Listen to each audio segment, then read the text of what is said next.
riff is an earworm.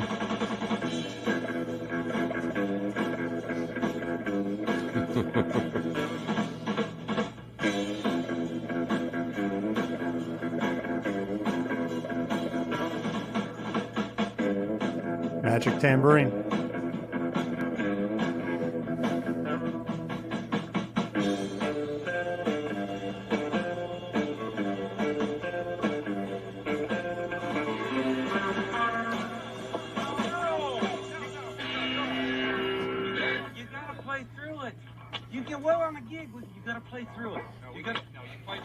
Do you like that, Vaughn? Sure, sounds like a number one hit tune, all right. How about you, Carl? Carl, do you like that? I reckon. I can't hear myself think for that racket. Hey! Hey! I've told you 3 times already. The law's on my side. I play cards with J.D. Shellnut, chief of police, to kiss my ass, you bastard. Get the fuck out of my house.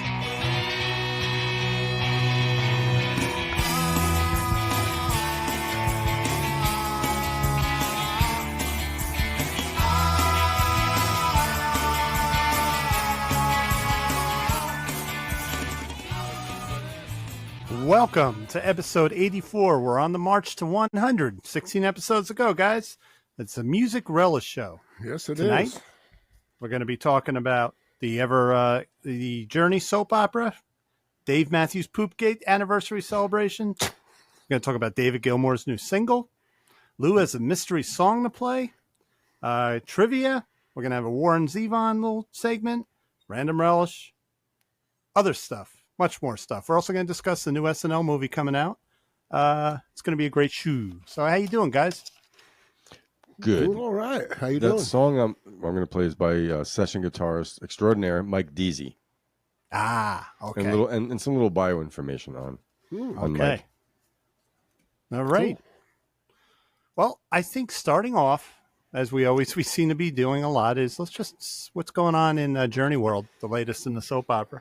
I don't have the soap opera music queued up, but they have canceled their UK tour in October because the legal stuff is coming up. The courts are getting ready to tell these guys what to do. And among, one of the things, of course, is Jonathan Cain says Neil Sean is overspending, maxing out the credit card. But something else came up is that they're in disagreement over Dean Castronovo's replacement drummer. Dean's been missing dates because of family issues, and his fill-in is his drum tech, who has filled in many times over the years, and he's perfectly capable, but someone disagrees with that. The judge said, I'm not going to get involved in who plays on stage with you guys. Like, he kind of admonished them. Yeah, they will be to cancel dates, which is causing income to be, non-existent. It's pretty serious. So hopefully something gets resolved on that. I am sick of the story, but I also think it's hilarious. When you're spending $10,000 a day, you need to keep touring. Can't cancel dates. And pay all the salaries of your road crew. So Dean Castronovo sang a lot of leads, didn't he? He did Still They Run. Remember that one? He does that live with them, and he sounds exactly like Steve Perry. So does his drum tech sing? I don't think so. I don't think so.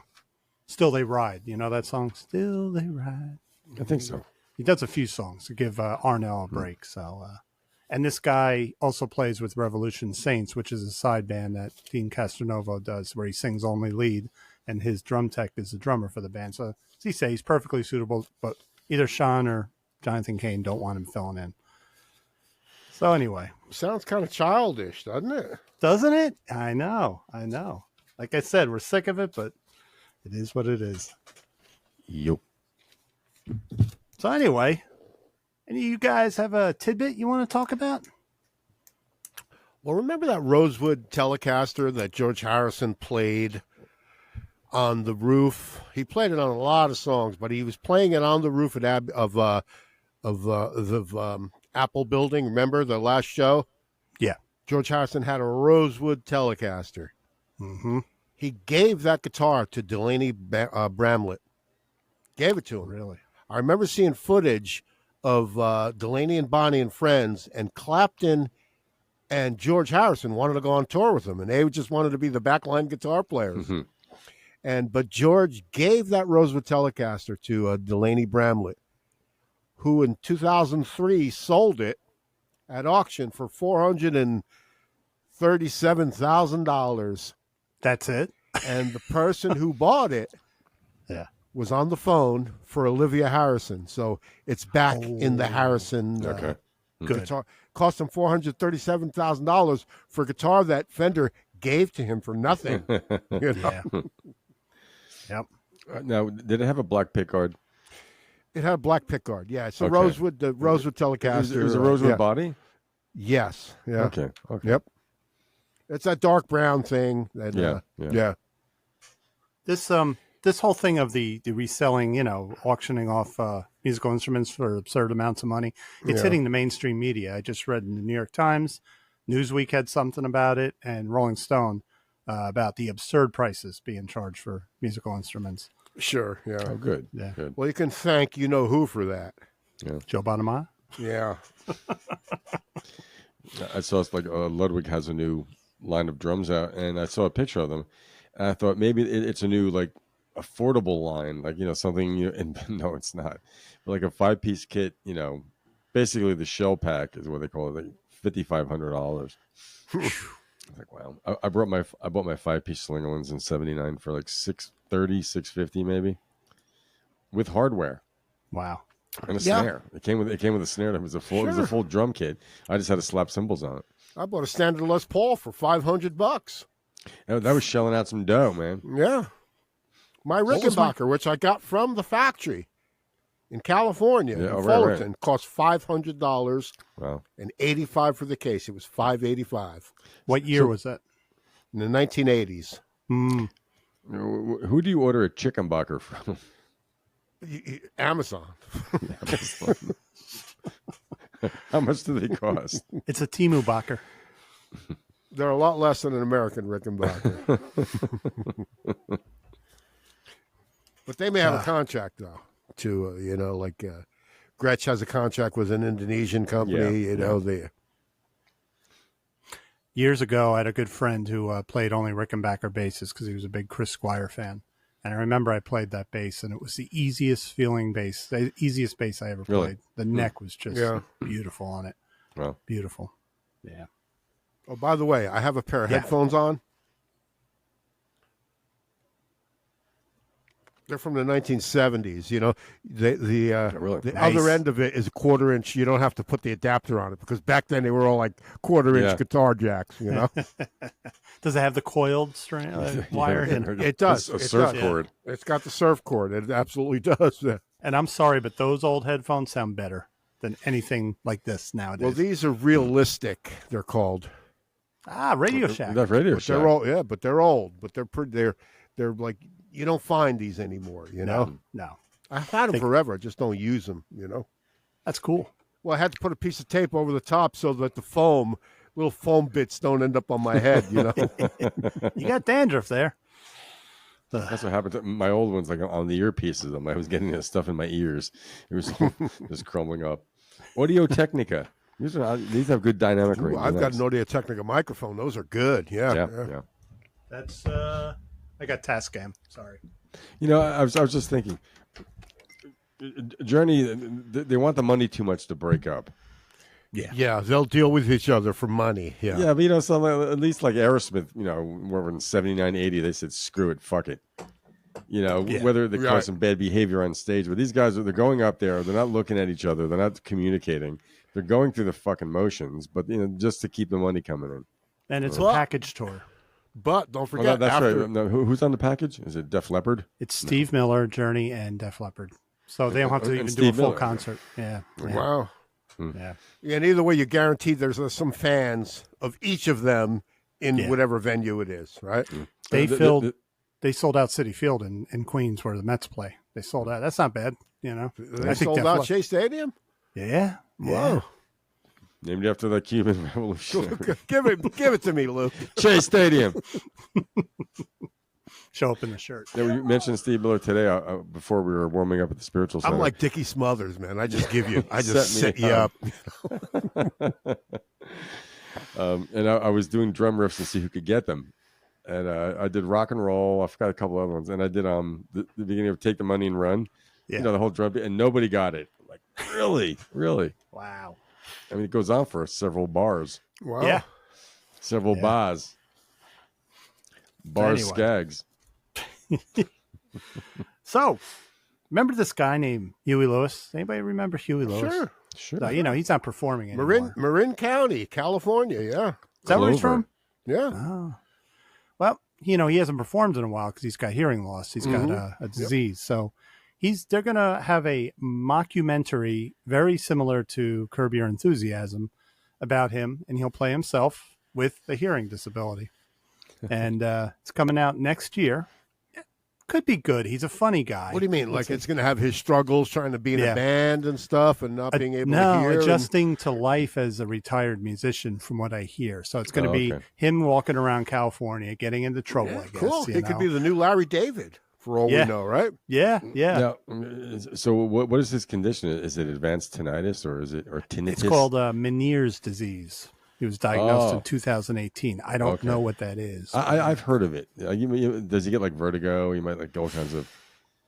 Maybe that would Balancing affect his issues. performing. Yeah, Yeah. yeah. His last album came out in 2020. He hasn't put anything out since. So, barring some kind of miraculous Yeah, I drug. don't see how he's going to be able to sing on tune, Yeah, in Yeah. tune when you can't hear yourself. they Do were. you know his real last name is? No, I think it's Greg. Cool. Greg Lewis. No, his last name's it's like Hugh something Greg or Craig. Greg or Craig. Anyway, like last name. Oh, yeah. Huey Lewis is more fun. And he You know, loves it's funny, golf. when that album came out, Sports. It was to me that was like the epitome of 80s. You know, Well-to-do. It's sold. But in retrospect, some the songs were really very catchy. Yeah. It really wasn't over the They're top. safe. They're They're- safe. yeah, well, they were very safe, Yeah. But a good tight band, but it was just something where Sure. When I was in high school, we had kids called preppies. You guys remember preppies? of course we So So they all We're from Earth, Mark. no, but you weren't in we're not You weren't that in- much older, Mark. you weren't in high school when preppies were around. No, we had greasers and socias, man. I thought you had revolutionaries. Oh, anyway, Yeah. so I got gentrified out of a town, so I'm well familiar with it. Yeah. you and me both.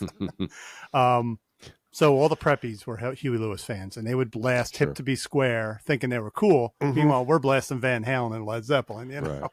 See, And come if on. And if you Here. saw the movie So American did Psycho, you fight with them? I didn't. What fight with movie, Lou? anybody. American Psycho with Christian Bale, it's the parody of the 80s, where they used "Hip to Be Square." Right As he's before putting the bags out, the plastic bags. He's gonna exactly, kill her. he puts the raincoat. Yeah, I heard you say last week. You said one of the dialogue lines was, "Do you like Huey Lewis in the news or something?" Right? Yeah. Or it's like when he does, he's like he starts talking about he almost gives a record review as he's getting ready Yeah. to kill somebody. The epitome of 80s commercial rock and roll. But the dancing he does is hysterical. I'm actually working on it. I call it the Bateman. It's gonna be a dance craze called the Bateman. Do it. Yeah. Do it on the show. We're going to see you do it at do work. it, or we're going to see an AI do it. No, it's gonna be me. Okay. Yeah. That'll Do be the good. Can't wait for Bateman. that. So, Perry, do you have, I heard you have some Warren Zevon you want to play us? Well, I have. I just want to tell you that I still have a random thing where, like, I heard "Take It to the Limit" by Randy Meisner Oh, yeah. the other day, The late Randy Moss. but it was taken by Randy Meisner, not by the Eagles. Oh, he did a solo version. He had to put out a solo album, and he did "Take It to the Limit," very piano oriented. Very Oh, right, piano's really? the Okay. lead instrument on it, yeah. And he doesn't do the falsetto and all that. It's like, yeah, it's a completely different version, yeah. It's not the one Glenn Frey wanted to beat him up over. No. This is just from his solo album after he left the Eagles.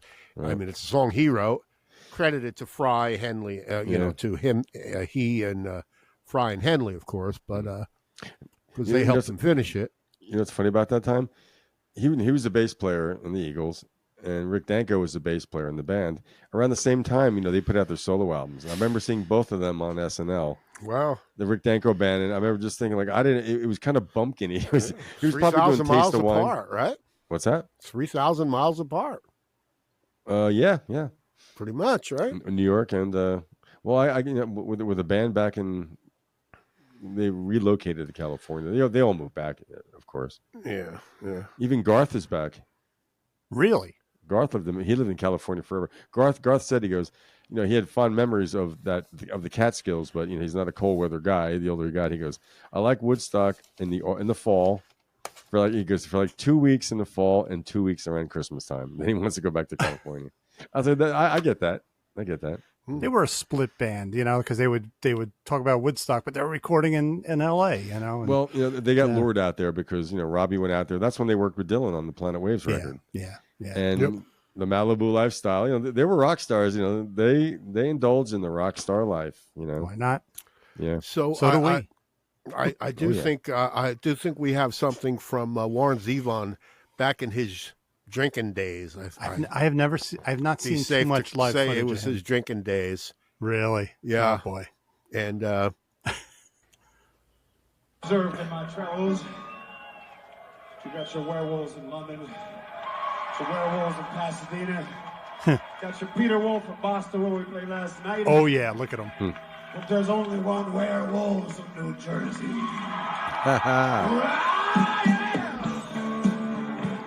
I guess he love wasn't this hating guy, singing man. The crowd loves this guy. it. Yeah.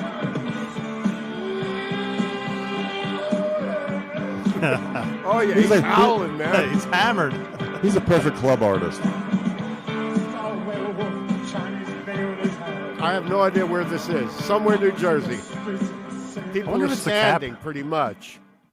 People are standing pretty much. Seems like every time I see an old video from a theater in New Jersey, it's the Cap, because Yeah. Capitol Theater and Passaic videoed every one of their shows, and now they're all coming out online. But the Capitol Theater had 3,000 seats, though, yeah. right? Well, because looks- of lighting, we didn't see a whole lot either. It could have been Capitol. Yeah, What else is big? I- Like the Milburn Playhouse Convention Hall in Asbury Park. Not sure. They said they played in Boston the night before. Yeah. And Some Peter Woofer, Tufa Mappa, Tufa Woofer. Peter Wolf. Well, yeah, Damn. we got Werewolves. We got Peter Wolf.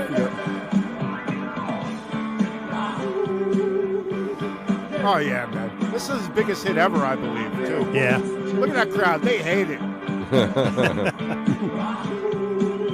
They're clapping on the 2 Yeah. and 4. I'm impressed. Oh, they got the guitar. Where's Cooch? It's not Waddy, though. No. That's a Gibson. Is that Les Paul Jr.? It's the other guy. The one I can afford. I can see the Music Man amplifiers, though. Yeah.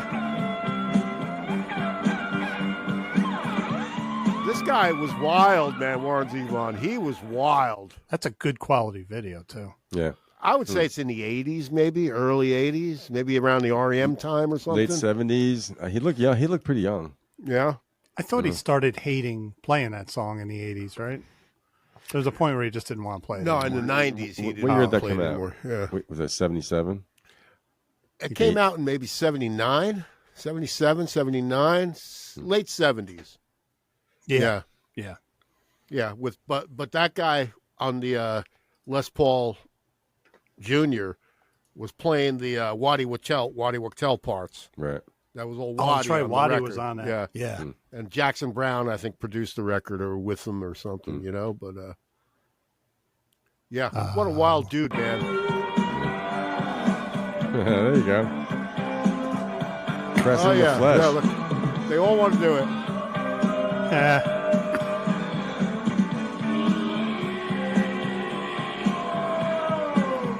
Who's screaming in the background? Oh yeah, they're having a blast, man. So is he. Yeah. Sharing microphones. I think Warren's feeling pretty good, though. What did you say? Yeah. He's got that beer sweat. Yeah.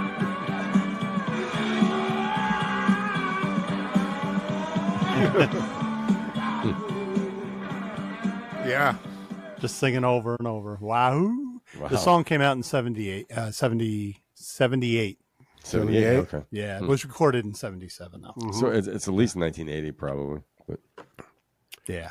That's a good Capitol guess. Theater, the Milburn Playhouse, Maybe the did Red China Banks Club Theater? in Hillsdale, New It's Jersey. not the Byrne Arena, you know that, right? Could it have been No, he wasn't an arena rocker. No. A great club act. He was a great club act. Yeah, could- and Could it have been Count Basie Theater, Lou? Were they doing rock concerts in the 70s or 80s? I saw Early Bruce 80s? Springsteen there. Yeah, I'm sure they were. Could have been. That's a good guess, Mark. Or one of the other centers, like that wouldn't be like the Art Center, Garden Arts. yeah, it Garden could have been Stadium. an Asbury Park thing, and right? Convention Center. Have you guys ever seen a show at Convention Hall in Asbury Park? Sure, No. I saw the Kinks there. Yeah. You did. Yeah. Do you remember the sound? Yeah. I saw Blue Oyster Cult there. It was terrible. Not because of them, but because of the sound. Alert. Well, there's a thing about the Cult Awareness Network. So if you need to be deprogrammed, we can. I'm beyond. I can get you a that. number to be deprogrammed. 1-800 give us a credit I'm card. I'm so upper level. I'm upper level. I can't be deprogrammed. You're You the can be Tom Cruise of the deprogrammed. Blue Oyster Cult. I'm You can one be step deprogrammed. one step down from Tralfalmador or whatever the thing is. The Kronos. I've almost ascended into the Kronos spaceship. The Cult taken- Awareness Network. We'll keep it in mind. You've taken the iodine bath, I see, Big. Lou. It's not going to be easy. Go, Warren, go. If he's drunk, he still can play damn good. Yeah. Nice, good guitar playing, man. Oh yeah. Yeah, I would guess the early '80s, Lou. I think you're right. Yeah. Yeah. There it is. I'm looking at the drum set. I wonder if You there's might be anybody able we to know tell in if that it has band. no front bass head. But you can.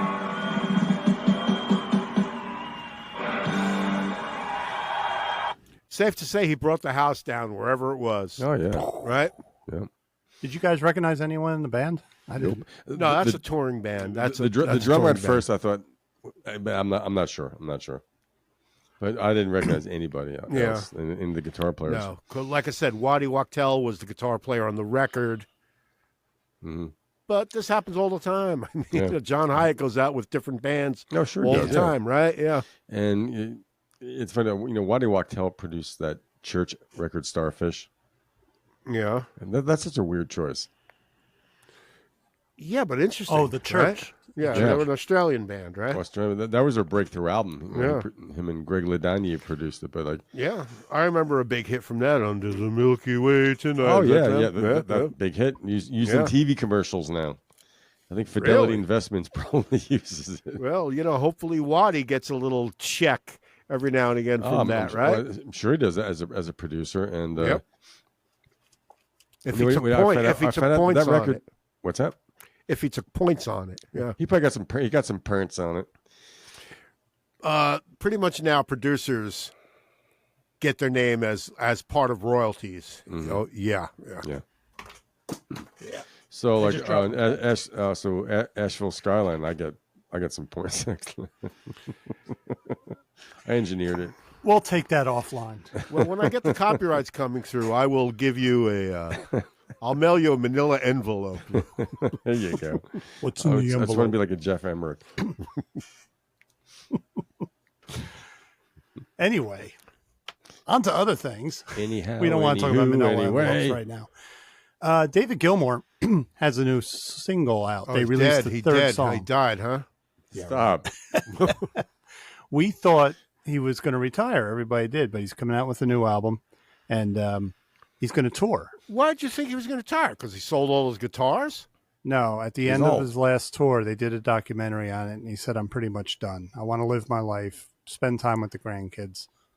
But the rock, see what I tell you, when someone says they're retiring, they're always going to come back. No, They it's get the not itch. that. It's not that. He can't help but write songs. That's but he also gets the itch he to can't play help again. it. Yeah. Yeah. Yeah. So everyone he'll resurface. I think you should bring the grandkids on tour and say this is what Grandpa did to make a living. Well, it's funny you say that because the first song that they released from the album had his daughter on vocals, backing neat. vocals, whatever. Yeah. I think his son is involved or something. Kind of Roger Waters too. He's got his son involved. His son plays in his band. But he's going to do a tour. Now he said he said that he's probably not going to play any Pink Floyd songs. That's a mistake because most people go to see him to hear Pink Floyd songs. See, I disagree with you. I think you're being shallow with a statement like that. I know love Pink Dave Floyd Gilmore fans. for Dave Gilmore. You know, I do. Well, how But do you you're know wrong that on he's going to that. come here and try and fill 10%. Madison Square Garden with his new? Well, you don't know that. He is. He's going to play. He's got concerts planned for Madison Square Garden.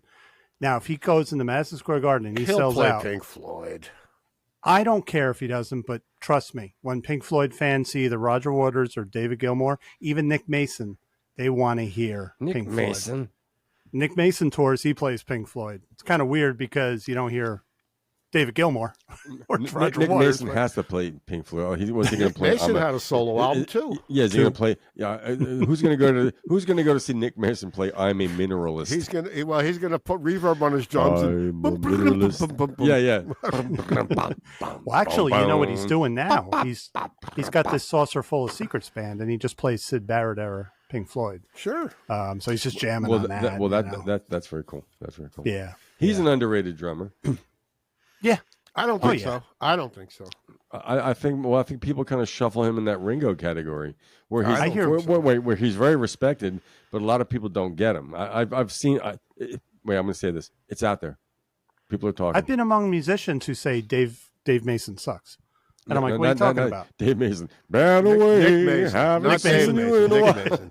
Yeah. And, you know, like I hear drummers say he holds a stick. Know. And I go, yeah, but you know what? Maybe he doesn't play like drummers play now because he learned. He's like the Edge. He learned to play in Pink Floyd, but he's got a sound, you know? Yeah, And but he I has a remember. sound. I remember He reading has all a those style. magazines. Nick Mason was like, he was always in the top 10 of drummers that I seem to remember. Yeah. Well, I think he's faded from that kind of view. Well, sure, yeah. And After I 40 years, yeah.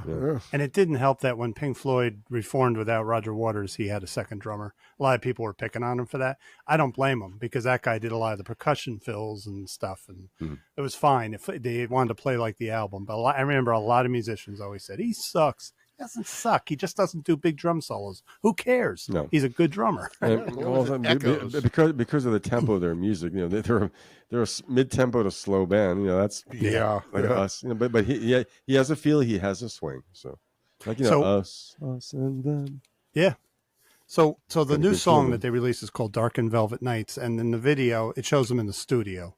And what really stood out to me is he's playing an ES335 and he does the solo on a 335. Mm-hmm. I've never seen him play an ES335 before, which I think is guaranteed kind it's a of cool. 1959 ES335. You know, I don't know. I think he auctioned all those off. No, he didn't. You think he sold every friggin' good guitar he ever? No Probably. way, dude. He can play. He can buy whatever he wants. No, he kept some really good ones for himself. Absolutely. But as far as I'm sticking to one thing, because when he toured behind On an Island, he only played 2 Pink Floyd songs, and people were massively disappointed because we're musicians.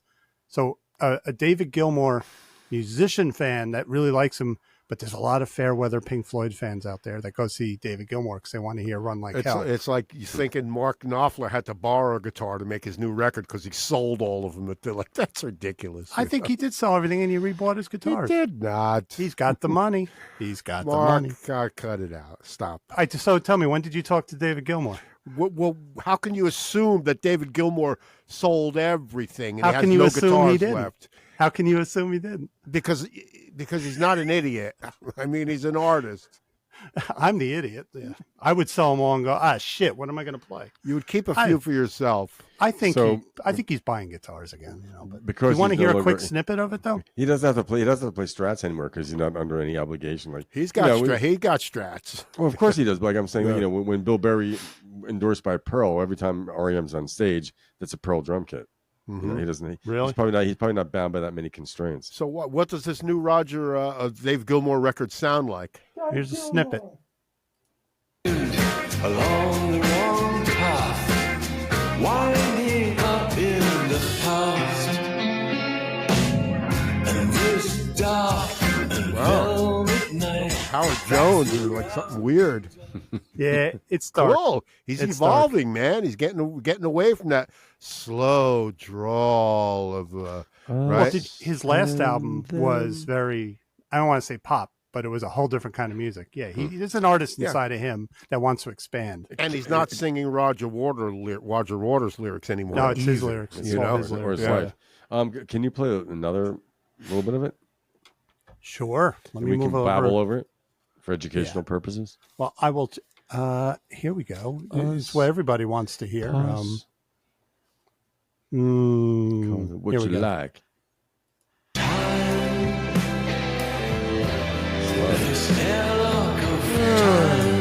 Pink Floyd that I feel like napping now.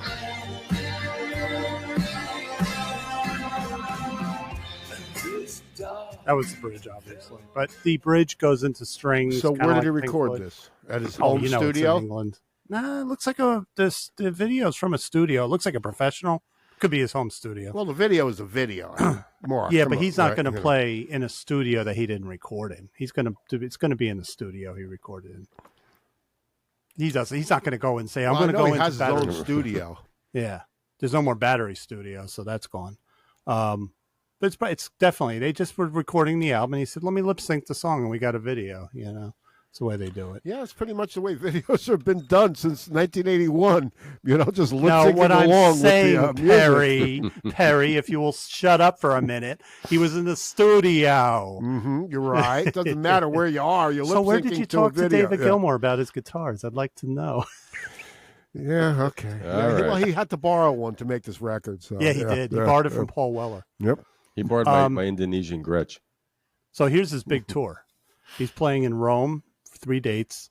Yeah. 3 dates at the Royal Albert Hall, and then Royal 2 Albert dates in Los Angeles and 2 dates in Madison Square Garden. Hey, he's getting Wow. old, you know. It's a quick tour. Wow. His band has Guy Pratt, who was in the Pink Floyd without Roger Waters, Greg Fillinganes, who was with Eric Clapton and Toto, and a jazz guy. On keyboards? And I don't know anyone else. There's a vocalist named Charlie Webb. I wonder if there's any relation. I doubt it. So who? It's a vocals? Yeah. Relation to who? Jimmy? Really? Does Jimmy have kids? I don't know. Is he a Webb brother? Yeah. Are there Webb brothers? There are Webb brothers. Yeah. Are there? I have one of their records. Jimmy Webb's kids had their own band. Yeah, they were called the Really? Webb Brothers. Yeah. The Webb brothers are called? They're Interesting. called the Webb Brothers. Yeah. Oh, that's cool. We've discussed them in the past. Yeah. I must have been drunk at the time. Sorry. You don't remember, do you? We've talked about a lot of things. If we were on the phones and our ears were melting, I had cauliflower ear. So that's it. So, hey Lou, you got a song for us? Well, the song comes after. Yeah. It's very important that the song comes after because it's. Okay. And I've not heard this song before, so we're taking a chance here. When we do play it, but it was played on another radio station, so I would think because it was played on another radio station, maybe they didn't get like a copyright claim or something like that. But we all know who the Wrecking Crew is. I love everything Wrecking Crew. I try to read about as much about I can about each member. Some better than others, of course. We all know the main ones. Hal Blaine, Carol Kay. Yeah. Larry Knechtel and Joe Osborne. Louis Shelton is one Louis of Shelton. the lesser known ones. Yeah. Yeah, but something. We talked about his career after that. He did all the Steels and Croft stuff. Yeah. Produced and played on the records. He was on he was the Diamond guitar player on Pleasant Valley Sunday. Yeah, It was all Louis Shelton doing all that. Yeah. Wow. Wrecking Crew. Yeah. Now, did Mike Nesmith air guitar to that at some point? Sure. On the video. Mark, would you agree with that? That he, for whatever the video or the show was, he had to Let me fake call and make one of his believe he was relatives. singing it. Hey, Mike, your Uncle Mike. Did he really? Mike is dead. Yeah, no, his nephew confirmed he didn't play. Well, Mike Deasy is still alive. He's 83 Mike years old. Deasy? Mike Deasy is his name. Deasy. I guess it's Deasy or DC. Mm-hmm. But he was a member of the Wrecking Crew. He's he's not as well known as some of the other guitar players like Tommy Tedesco or Al Casey. But his own discography and career is pretty impressive. Before the Wrecking Crew, he backed up Rick Nelson, the Everly Brothers. He was in a touring band with Richie Valens that also had Bruce Johnson, pre-Beach Boys, Larry Knechtel, I guess we're saying that Well, right. that's a famous Wrecking Crew member. Yeah, Yeah. Grammy winning for his intro to Yeah, Bridge Over Troubled Water. Yep. Yeah. Drummer Sandy Nelson, who was very well known, he had these like drum singles in the early 60s, like I forgot the name, like Drum Up, but they were hits. Mhm. And Jim Horn, the saxophone player Jim Horn, I think he did a lot of stuff. That guy's with been George on a Harrison. million records, Jim Horn. Yeah. And Eddie Cochran as well. So he was part of the the Wrecking Crew on the famous studio guys. He's on the Elvis 1968 TV special Elvis.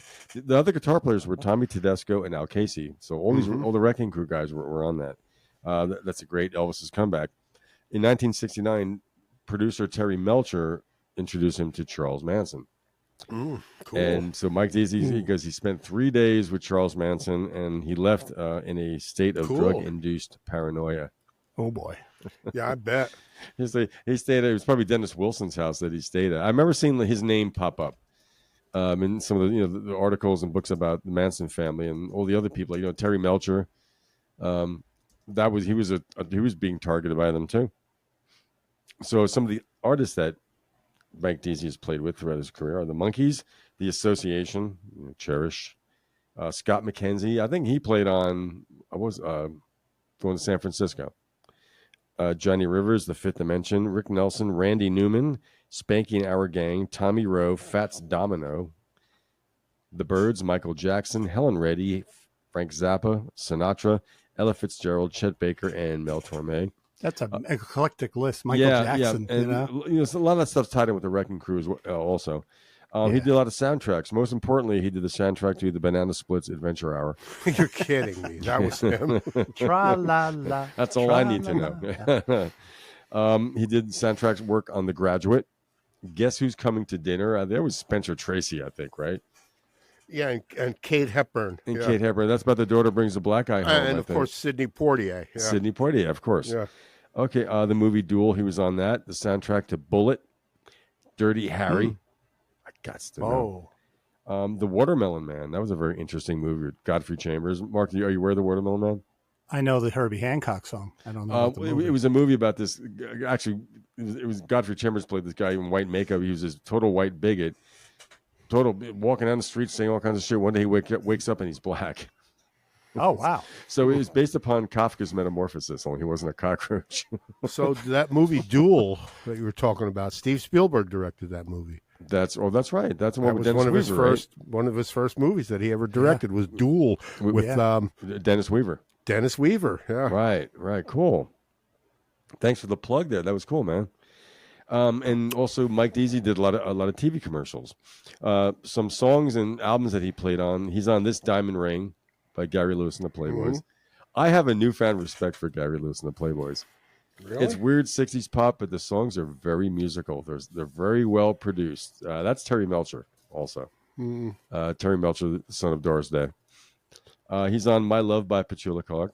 My love is honored and the sweetest sunshine. He's on Sweet Pea by Tommy Rowe. These boots are made for walking. Sweet Pea. Come on and dance with me. Yep. He's on These Boots Are Made for Walking by Nancy Sinatra. He's on the first Monkees record. Bobby Darin, If I Were a Carpenter. He's on the Pet Sounds album. That was when Bobby Darin was trying to be folk. Like Dan DeMooch. Yeah. He didn't want to be Vegas in the tux anymore. Right. Yeah. Did he get a goatee? Did he do the goatee Probably. thing? Probably, yeah. Turtleneck sweater. Yep. He went hip. He's on Harry Nilsson's record, Pandemonium Shadow Show. He's on Bobby Gentry's record, the Ode to Billy Joe record. That's a great record. Yeah. That's a great record. Harper's Bazaar, Feeling Groovy. He's on the Smiley Smile Harper's album. Bazaar with Ted Templeman. Ted Templeman. Yeah. And that's right. He was in the band. Mark, we read the book. See, we That's right. Yep. Cool. He's on the Beach Boys' Smiley Smile. He's on the Johnny Rivers Rewind record that has Baby I Need Your Lovin' and Tracks of My Tears. Spanky and Our Gang, who I always thought were the Mamas and Papas. I thought they sounded a lot alike. I'd Like to Get to Know You. Like to Get to Know You. He's on Tiny Tim's debut record, God Bless Tiny Tim. The Grassroots, Stone Soul Picnic by The Fifth Dimension. Laura Nero, New York Tenderberry, her third album. Save the Country is a big song from that, and he's on that. Towns Van Zandt. He's on the record by him. Save the Country, covered Yeah. by Three Dog Night. Did they cover that? Three Dog Night or The Fifth Dimension. Yeah. That's right. That's yeah, right. Yep. Yes. He's on the Flying Burritos record, Flying Burritos Brothers record called the Flying Burrito Brothers. Their third album. I think they had Rick Roberts that went on to go to Firefall. Yeah, Graham was long gone by then. Graham Parsons, right? Yep. He's on a 1971 debut album by Kim Carnes. 71. She did Barty Feldman Eyes, right? Yeah, that was in the 80s, though. That was So 71 was her debut record. He was on overnight sensation, 10 years. Right? He's on a record by the Sandpipers, but he's not on Guantanamera. Jackie DeShannon, Streisand. He's on a Streisand record. John Stewart, Cannonball Adderley. He did a lot of work live and studio stuff with Cannonball Adderley. Andy Williams, Kenny Rankin. He's on Billy Joel's fourth album, Streetcar Serenade. Now, what's this guy's name again? You're rattling off a lot of names. This is Mike. Yeah. Mike Deasy. Mike Deasy. Deasy. Guitar player of the Wrecking Crew. L.A. session guy. I think he's LA born. session guy. Yep. 82 years old. Yeah, a lot of stuff. Still alive? He's still alive. Cool. Good for him. Guy. However, sometime in the 80s, he became a born-again Christian. Okay, that's cool. A motivational speaker.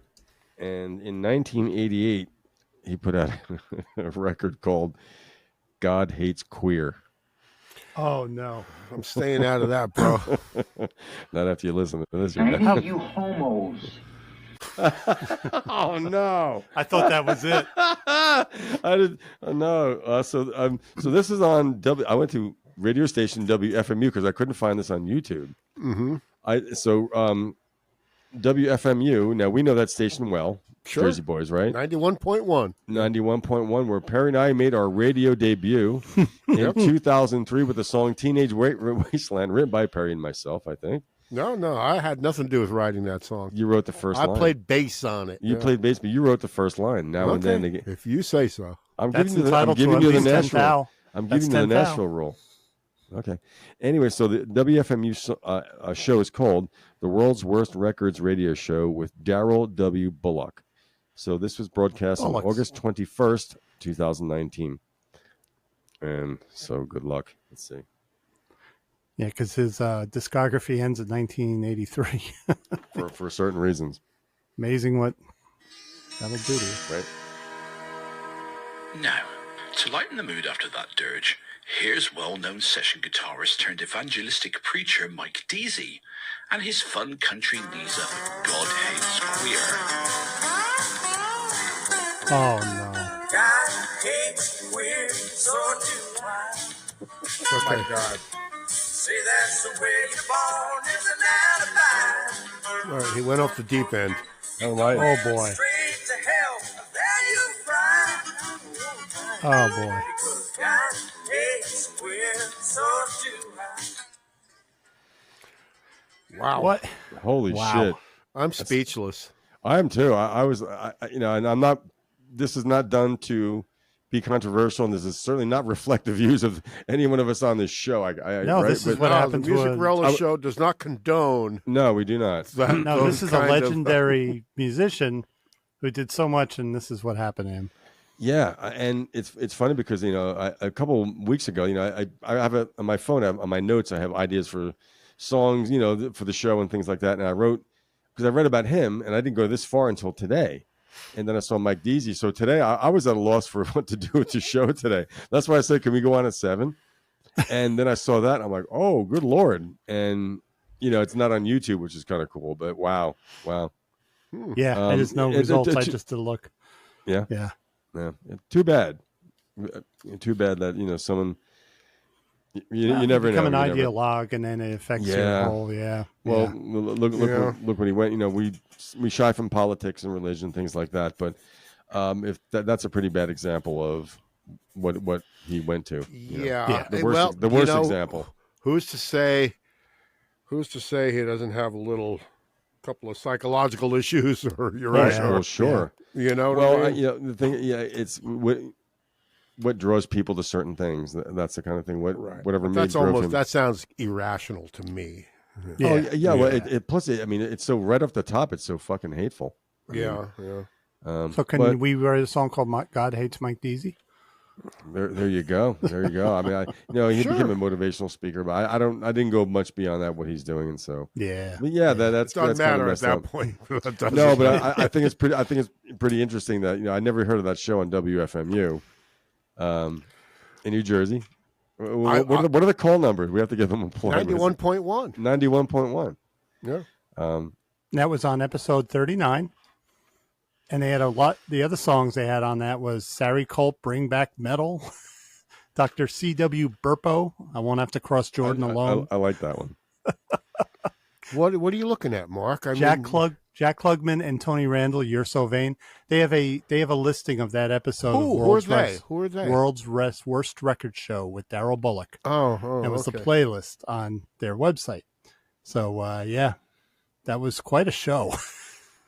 Yeah. Did you find the audio file of the whole show, Lou? Yeah, there's a pop-up player. Okay, yeah. I'm going to listen to I want to hear the Jack Klugman and Tony Randall. They do You're So Vain and Friendship. Well, of course, Friendship. Lucy I've and heard Ethel it. did that song. So why wouldn't Oscar and Felix do that song, right? How did that go? It's friendship, all about the friendship. That's the second best. La da da da da da da da. Yeah. Actually, it sounds like a cool show. World's Worst Records. Neat. Anyway, that was a good one. Worth the delay for, Lou. What's that? That was a good one. That was worth the delay. I weird twist on the thing, but interesting career nevertheless. Yeah. Well, you know what? Since we talked about that, we could talk a little bit about Poop because it kind of goes with that song. About what? Poop. Have you ever heard of Poopgate with Dave Matthews? No. No. I'd have All to be right. a fan to hear about that. So about 20 years ago, Dave Matthews pulled into Chicago, played one of his impossibly packed stadium shows. Mm-hmm. While the show was going on, his bus driver went on to the Kinsey Street Bridge and emptied out the bus into the Chicago River. All the poop. Little did he know when he was emptying it out, a tour boat was coming under the bridge and they all got hit by a shower of poop. So it became Poopgate. He felt horrible about it. He wasn't directly responsible. Dave He had no apologized. idea that this was Yeah. going on. That's illegal, obviously, right? So to sell it to commemorate the 20th anniversary of it, because it was 20 years ago, the mascots from the Chicago Bulls, who is Benny the Bull, the Chicago Bears mascot, which is Stally the Bear, and the Chicago Blackhawks mascot, Tommy Hawk, all gathered on the Kinsey Street Bridge where it happened. And they put rose petals into the river and soaked their teary eyes with toilet paper. And they put a video out on X with it. And it's pretty funny. But they're not going to let Dave Matthews ever live that one down. I think it's hilarious, but... No, you're supposed to get one of those Johnny trucks to come out and suck all the stuff out, Yeah. not dump it into the river. The receptacle is called the honey bucket. But I'm sure Dave fired the guy probably, right? Well, his quote at the time was, "I'll apologize for that as long as I have to. I didn't have my finger on the button, but it was one of the buses in my employment, so I feel bad about it. It would be funnier if I was anyone else but me. If it was, I know some people there accept my apology and others don't, but I can't do anything about it now." And then he says, if Snoop Dogg had done it, it probably would have raised his record sales, but it applies differently to everybody. They don't forget that. Who would forget that, right? Can you imagine if it was Boston? He'd never be allowed back. The So, Boston poop party. Yeah. yeah. So that's Poopgate. So on to more mature things. They're going to be making... No. You want to stick on poop? Let's keep going. Go for it. I have a certain medical condition happening now. You want to talk about it? Nah, that's okay. That's really okay. That's worse than I'm good. the worst song ever that we just played. We don't want to hear about that. It's like, it didn't even build up to it. It just starts out like a fucking jerk off, like an asshole. Like, Yeah. I agree with Perry. Like, you get some.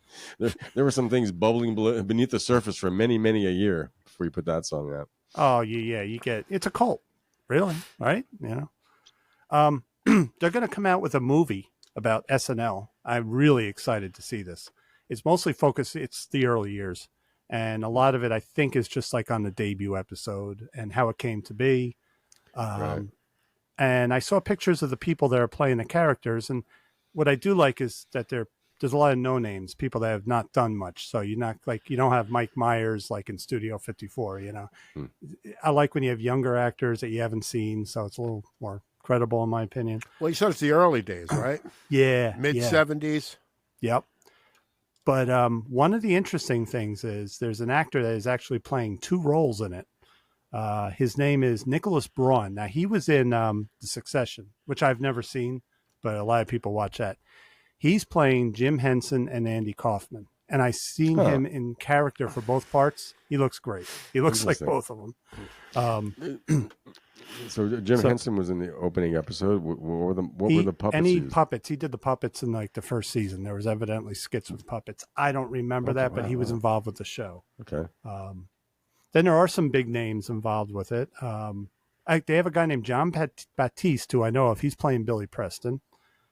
J.K. Simmons is going to play Milton Berle because he hosted one episode. That's pretty funny. Yeah, I heard about that. Uncle Milty hosted the first episode of SNL. He didn't understand. He was 20 years past his prime already.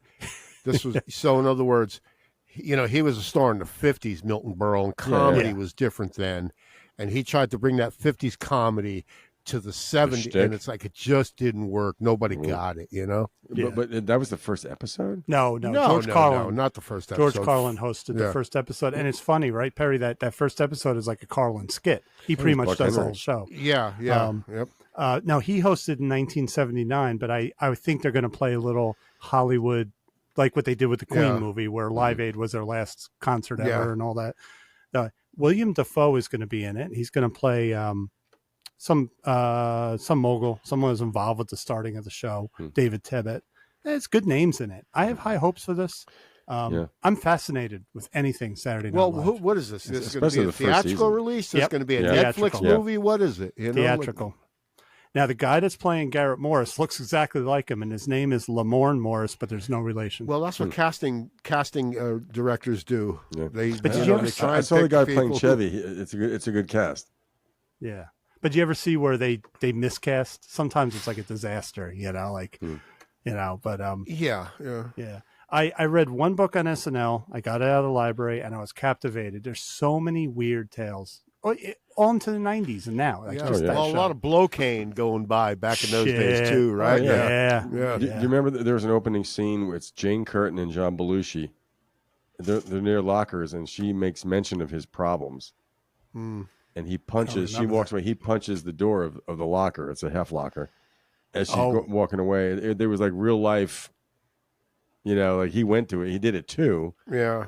But it was definitely right. It wasn't that long before. Is he that one left. of those intros, like live from New York? One of those things. Yeah. Cool. Yeah, I used to like when there was it got a little old, but the host, whoever was hosting, would do this thing where let's walk around, and they'd walk backstage, and the cameras would follow them. I love seeing that. You'd see the cameras, you'd see all the rooms and everything. Tony Randall in the green room. I have a friend from high school who lives in Hillsdale still on Stockton Street where I grew up. He is the set designer. Hillsdale, New Jersey? Yep. And he's won, what do you call it? What do you win? Emmys? I don't know what you win in television, but he has won because he heads up the way they change those sets and make do with what they have. It's just amazing. And he's in charge of all that. When Perry and I worked at Andrews Liquors, one of the music technical directors, a guy named Bob Caminiti, used to come in. I'm going to get you tickets. Yeah, I remember meeting the guy. You introducing me to the guy, and I watched the credits. I'm like, oh yeah, Bob Caminiti. Yeah. There's his name rolling across the screen. Yeah. When am I going to see a real name like Benjamin Steinberg come across King Kaiser's face? Who's this stone? But you never got your tickets, huh? Well, here's the deal. When he did, this is so bad. I was really sick, and I think I took the night off, and he came in. There was REM tickets. REM went on SNL. There was Run the Monster. Run Monster, yeah. That's when I threw up. I've never seen REM. Bill Berry would have been there. I would have seen Bill Berry. What do you mean that's when you threw up? What are you talking about? I was sick when Bob Caminiti came one night, whatever, and he finally came through, but I was sick. Oh, but the night he came through with tickets for the show, REM was on the show. REM was the musical guest. Yeah. And So- what's your thing with them, Mark? So I was rehearsing in West Patterson. What was that big rehearsal studio? I have no forget. idea. And we finished all the beer. So someone came up with, "Do you like peppermint schnapps?" Oh, it's sweet. It's good. And I can't believe I drove home. And I sat down, and they come out, and Michael Stipe was dancing around the stage singing "What's the Frequency, Kenneth?" And I'm following his head, and it's leaving trails, and then I barely made it to the bathroom. I've heard you say this many times before. And I would you said never- you're following his bald head. Ever. The reason you threw up is because you drank a fucking pint of peppermint schnapps. Had nothing Has to do nothing with to do his with head. Michael Stipe's head. Rewatch You his know, dance. like- Rewatch his dance. No, He's you like drank a jumping half around pint like a of monkey. peppermint schnapps. And That's I'm like why this. You I'm like, puked. and I'm But like, did he sing it like this? What's the frequency, Kenneth? Dan Rather. now you know it's it's so funny. bad. It is so bad. It's good, though. That It's video so is bad, it's good. hysterical. And No, Michael when you're Stipe's like, drunk- 1, 2, 3, 4. Yeah. When you're drunk, it's funny. Sometimes you're drunk and What's the you're fine. Just that one frequency? thing. If you trip and you spin, you get the spins from tripping. That's when you throw up. So Michael Stipe made me throw up. But at least I didn't ruin a Walkman. So Well, like I said, it wasn't the pint of schnapps that you drank that made you throw up. Yeah, it was it was. Michael Stipe, right? and if I go in ShopRite Was- Liquors to buy my yellowtail wine and I see peppermint schnapps, I still have to gulp back. I'm like, It wasn't the it's 8 so- suffering bastards I drank either at the Oriental Luau. Right, yeah. It was That Blue was a Oyster- drink? Blue Oyster Cult made me throw up on my Walkman. Right. Well, you're in a cult, That so story. there you Come go. on, let's end this. Come on. oh no, these are stories you got to bring up. Let's This end is it. history. That poor. Rock Do you and still roll, have that man. Walkman? The batteries So, are Perry- corroded. I'm not going to go further with that. Barry, you got any trivia for us this week? Trivia. I got trivia, but I'd like you to go first. You have trivia? I have like it's kind of a trivia and a list. No, yeah, I want you to do trivia. You've got All right, trivia, guys, think Wait, back of all the you legendary. guys do trivial. I'll do petty stuff. Okay. Yeah, you we've guys been be- doing petty Yeah, stuff I'll- all night. It's your you turn. guys be trivial. I'm going to be petty. We'll do trivial stuff. Yeah, Can you talk about cults and stuff like that? You know? I'm not in a cult. he is. He's in the Blue Oyster cult. I Yes, told I you. am. Yes, I It's- am. Yeah, Yes, I am. I'm coming Yep. close to being in it too. So you guys need to be deprogrammed. No. I'm in the porcupine no, tree no. cult right now, though. You know. So Blue I have Oyster a Cult list is here life. of legendary bands and artists. And when I say legendary, it goes from the 70s to the 80s. You mean legendary like the Spin Doctors? Yeah, there you go. That's it. Well, they Spin dubbed Doctors. themselves the legendary spin doctors, didn't they? Did they? We're the legendary music relish Oh. show. Don't tell me they did that. No, it was a New York DJ goes, appearing at the bottom line, the legendary Spin Doctors. Oh, you mean the MC said Yeah, that? well, it was a radio DJ, whoever did the announcing for Two the princes show. here before me. The legendary Spin Doctors. So I got a list of legendary artists and rock bands that never had a #1 single. Like the Spin And Doctors? some of them surprised me. Can you think of any, like, just off the top of your head, can you think of any legendary rock bands, classic rock, going up to Yes. the 80s, that didn't have a #1 single? Sure. Name one. Night Ranger. Led Zeppelin. There you go. Led Zeppelin. Led Zeppelin. They never had a #1? Nope. What's the highest Led Zeppelin? Wait. Whole Lot of Love was their highest charting album.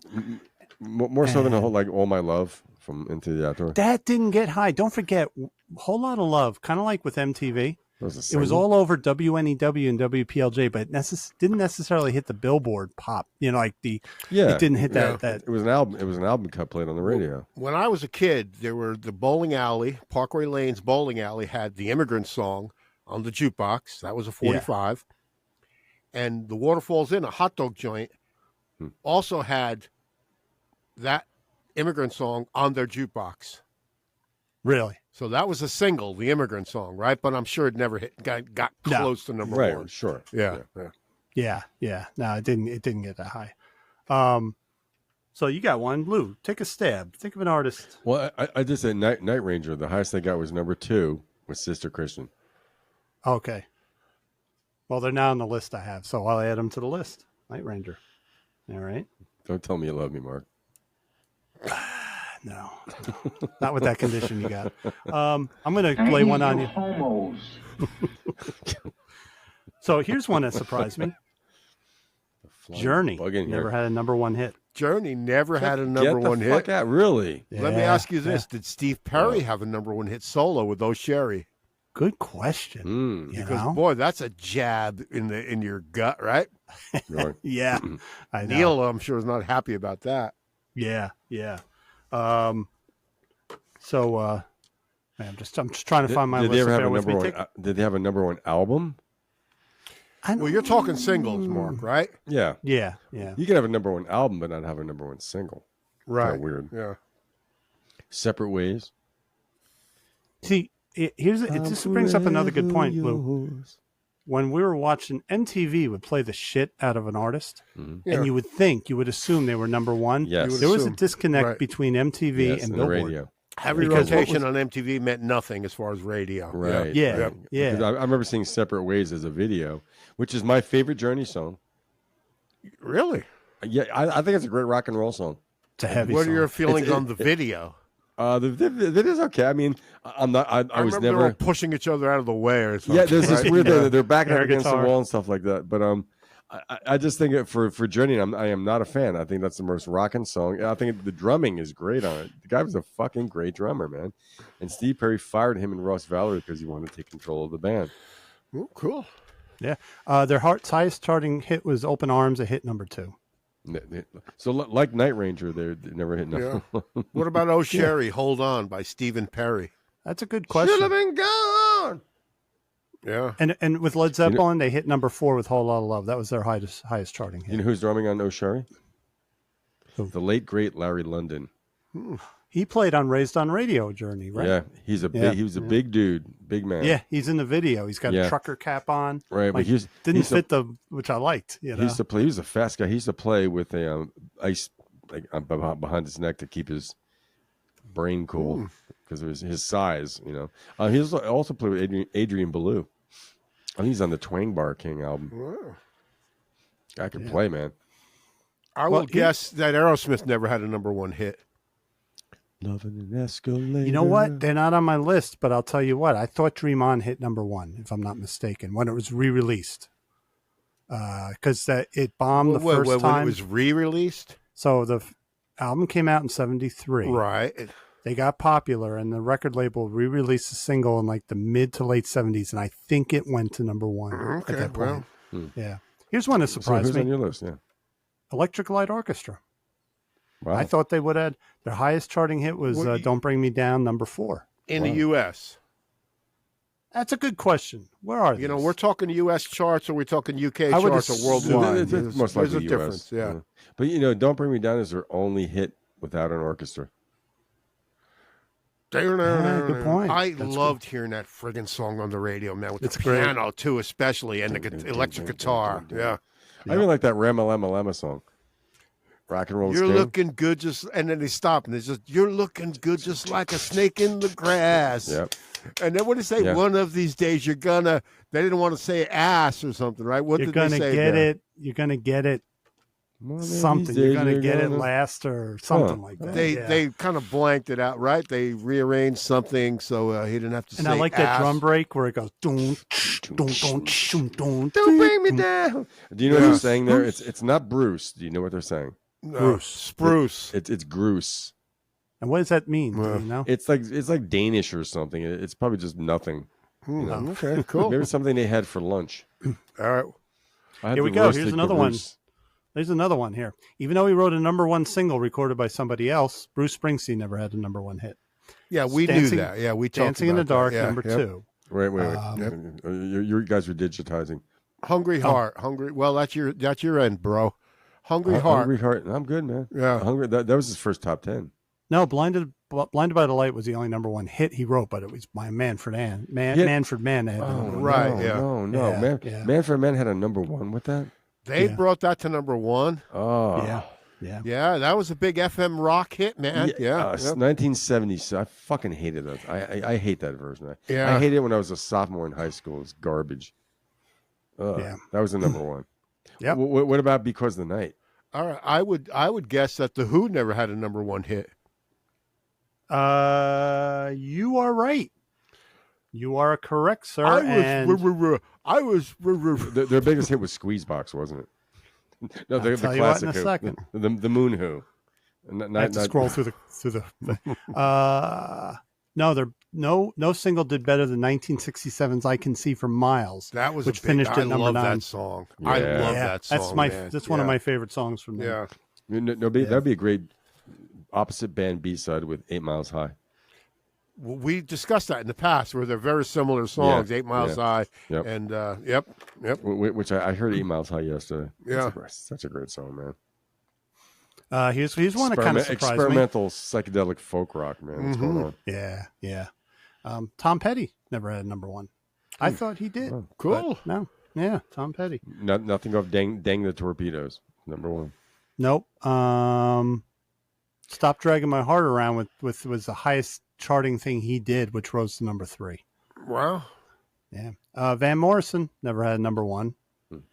Those songs were played to shit on the radio, but no, never was number 1. How about the Rolling Stones?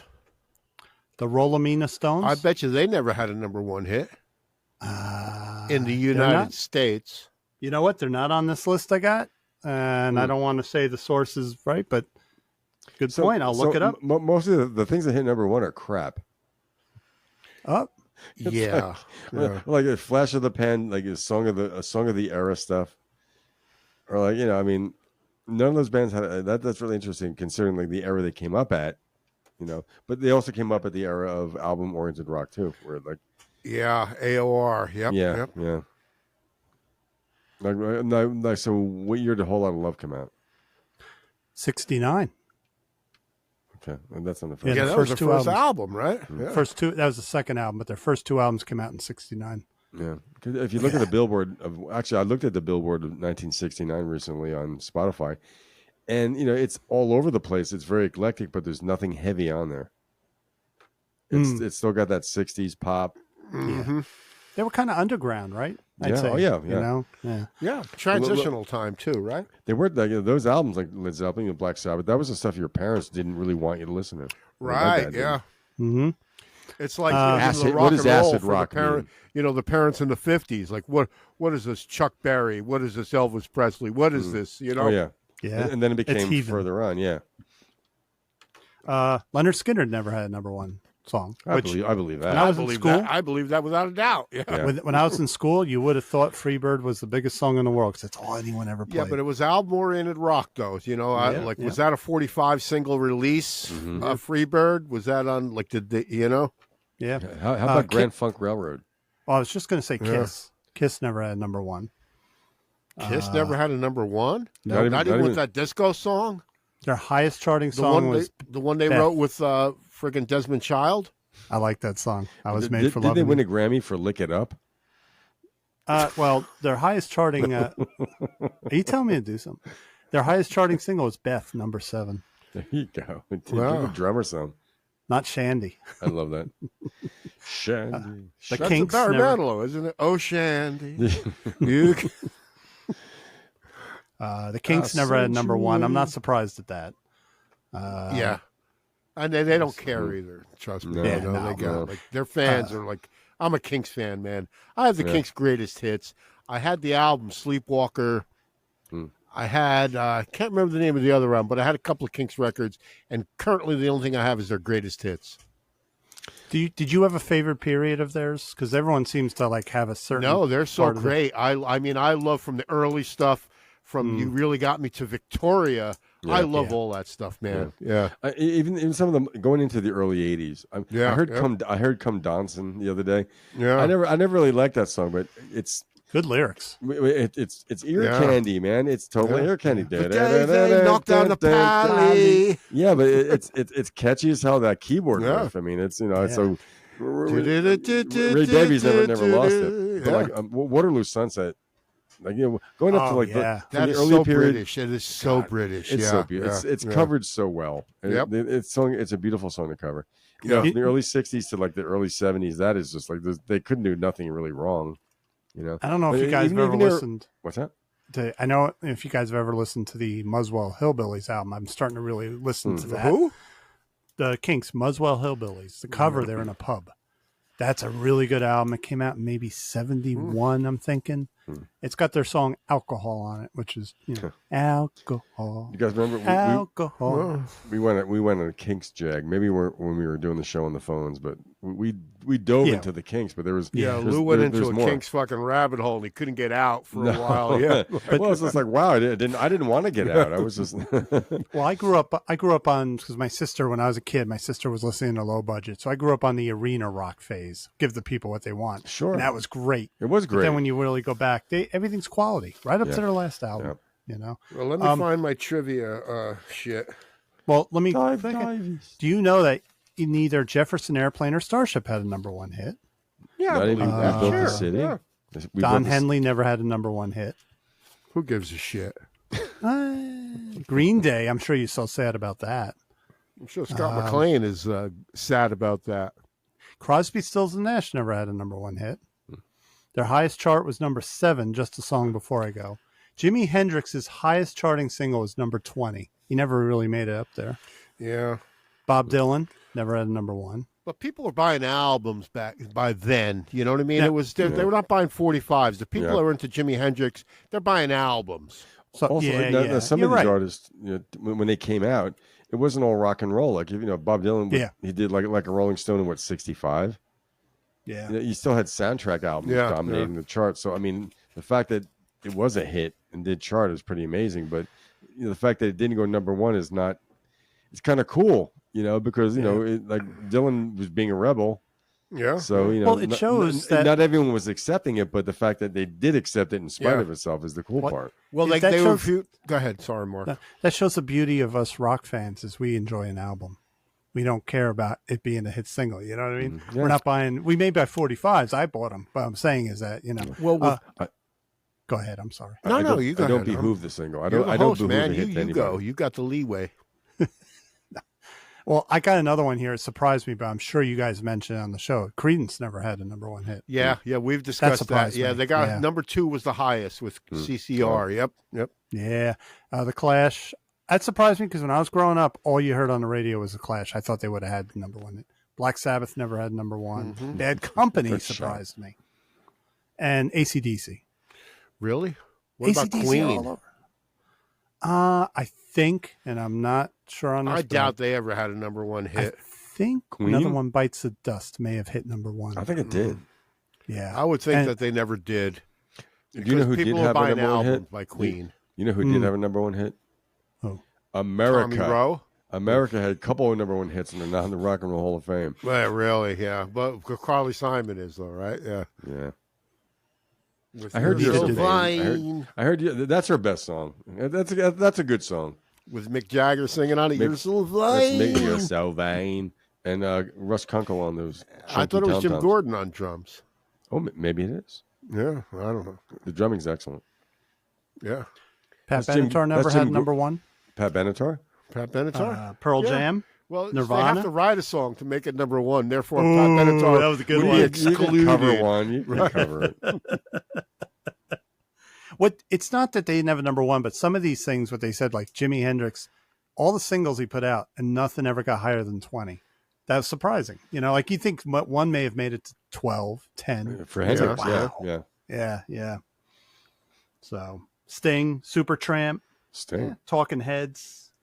On the list. Really? Van Halen never had a #1. Yeah, but that's album or in rock, though. Yeah. Right? Van Morrison. That's a different thing. When I think of Van Halen, I don't think of 45 RPMs singles on the radio. I don't. Jump I was don't pretty think big, that, but I guess it just didn't hit it. Well, how come? Why can't this be love? Was not that must have charted pretty high. Yeah. And Van Morrison, he had some hit. Like again, you get tired of hearing some of those songs of his, but we're tired of it because we listen to classic rock, but never really hit like which Van Morrison songs are you talking about? I'm only tired of Girl. Moondance. That's the only one I'm tired of. Yeah, I'm really tired of Moondance, man. Brown Eyed Girl. If I don't hear Oh, it I ever forgot about again, I that. won't be. Yeah. Yeah. But everything else for me is on the table with him. Oh yeah. In fact, the albums that didn't sell, like in the late '70s, he got kind of misty. I love those albums. Wavelength with Garth Hudson. On Wavelength. keyboards. Yeah. Wait a minute. Wavelength. That's Garth on That's keyboards? Garth. Yes, it is. That's Garth? Yeah. It's Garth. Garf? Garth? Garth. Hudson on Hudson. I have a bootleg of Van Morrison at the Roxy on the Wavelength tour. Peter Wolf introduces him. Peter Woofer, Doofer, Mamba, Tuva, Woofer. Yeah, that's how he introduces him. He's like, Van Morrison. Blah, blah, blah, blah, blah, blah, blah. But Van was very esoteric, and he would just like, again, like Wavelength. You hear the keyboard just going, and he'd be like, It's still good, though. Well, I have a couple of trivia questions, Mark. Do you want me to get to them? Absolutely. Absolutely. But before we do that, you mentioned Sting never had a number one. Yeah. Okay, so a lot of Andy, Stuart Copeland videos are popping up on Instagram.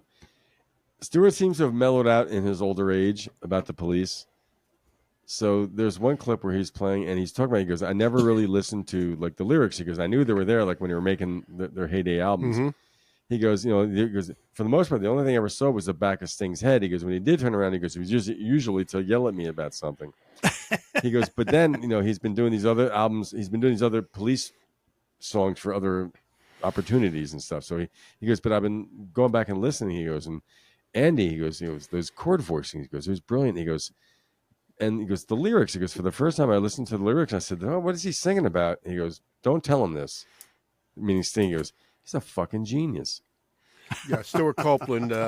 He said that about Sting, which before, So it's kind of cool. Like I thought, so maybe a lot of that Police conflict was his ego. Stuart. Yeah. Whose ego? Sting's or Stuart Copeland? Stuart and Sting, but Stuart equally, I would think. They butted heads. Yeah. They butted heads. Oh, absolutely. Well, because it was his band, as far as he's concerned. Right. He started the band. Right. Yeah. The final two, because they come one after another on the alphabetical list, and it'll get you and I, REM and Rush. Now, Rush, of course, never had a number one, but REM, I thought Losing My Religion was a number one. I really did. It was all over MTV, but again, MTV did not represent a single soul. It was all over the radio. That's it went to number four. Number four. Wow. Yeah. You also but you think about it. That was their huge, crazy single from an album. That's an unlikely, in a way, that's an unlikely REM song to be their biggest hit because it's all acoustic. But at the same time, was it 91? There's a lot of that big pop was happening. The Mariah Careys and Paul Abdul. That stuff was like, because it's more mass appeal. So like, it's not that we mentioned like in the 60s, like if the Kinks had a number one with You Really Got Me, that would have been beyond revolutionary. They weren't the Beatles.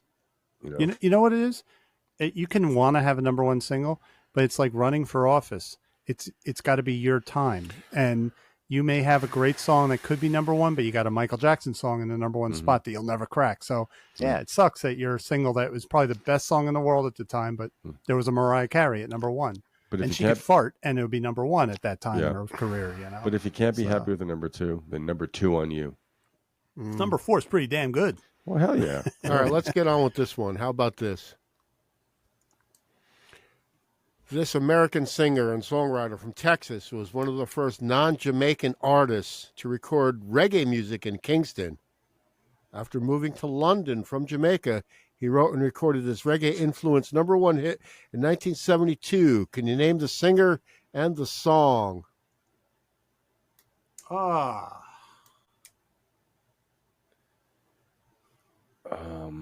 Clapton's not from Texas. You want to see that question again? Yeah. Here goes. You read it. This American singer and songwriter from Texas was one of the first non-Jamaican artists to record reggae music in Kingston. After moving to London from Jamaica, he wrote and recorded this reggae-influenced number one hit in 1972.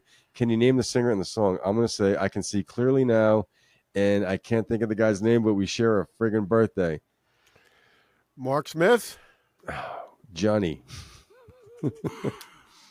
I am totally not getting it. I don't know. But we're gonna have to give it. We're gonna have to give it to Lou. I can see clearly now. Johnny Nash. The rain is gone. Yep. 1972.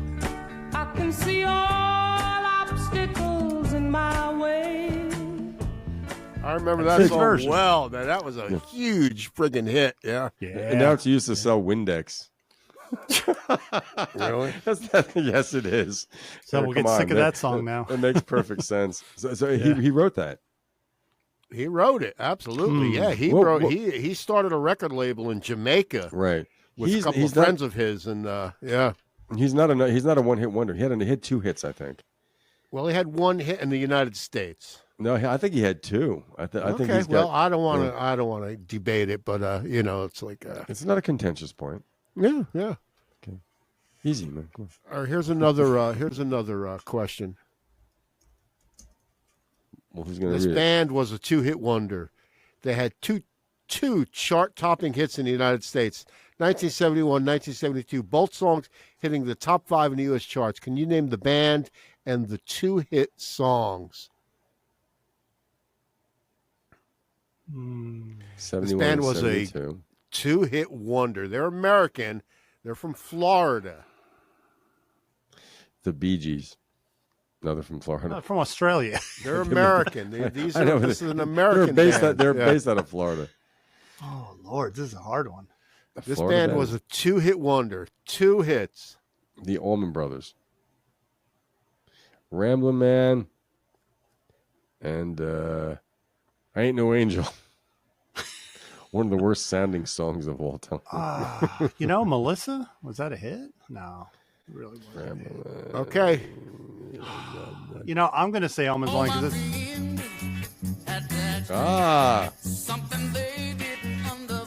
The Cornelius Brothers and Sister Rose. Yes. And I believe I'm falling in love. Great song. Number one. No, top 5. Top 5. And Eddie Cornelius wrote both those songs, by the way. great song. Yeah, they never reached number 1, but they were top 5 hits. 1971, 1972. They kind of went away after that. Never had that kind of success again. Yeah. Nice songs. United Artist Records. Yeah. I have a few albums on United Artist. They were always Yeah. pressed bad. They were never pressed good. I heard they used cheap pressing plants. Really? Yeah. Okay, one more. These are good tonight. These are tough. Here's a question. Yeah. This British pop band recorded only 2 albums. Their debut in 1985 and their follow-up with the latter in 1989, with the latter topping the charts worldwide and had 2 Hot 100 Billboard number 1s in the USA. And there's a hint coming up. The hint is the band consisted of former members of English Beat and a band called Alka Acrylics. Oh, boy. It sounds right. I've heard of This is Acrylics, a British too. pop band. They were a trio. Fine Young Cannibals. Debuted 1985, follow-up Hot 100s. Lou says Fine Young Cannibals. Mark Smith. Me crazy. Because of the English beat, I'm going with Fine Young Cannibals. You got it. You got it. I've earned my title.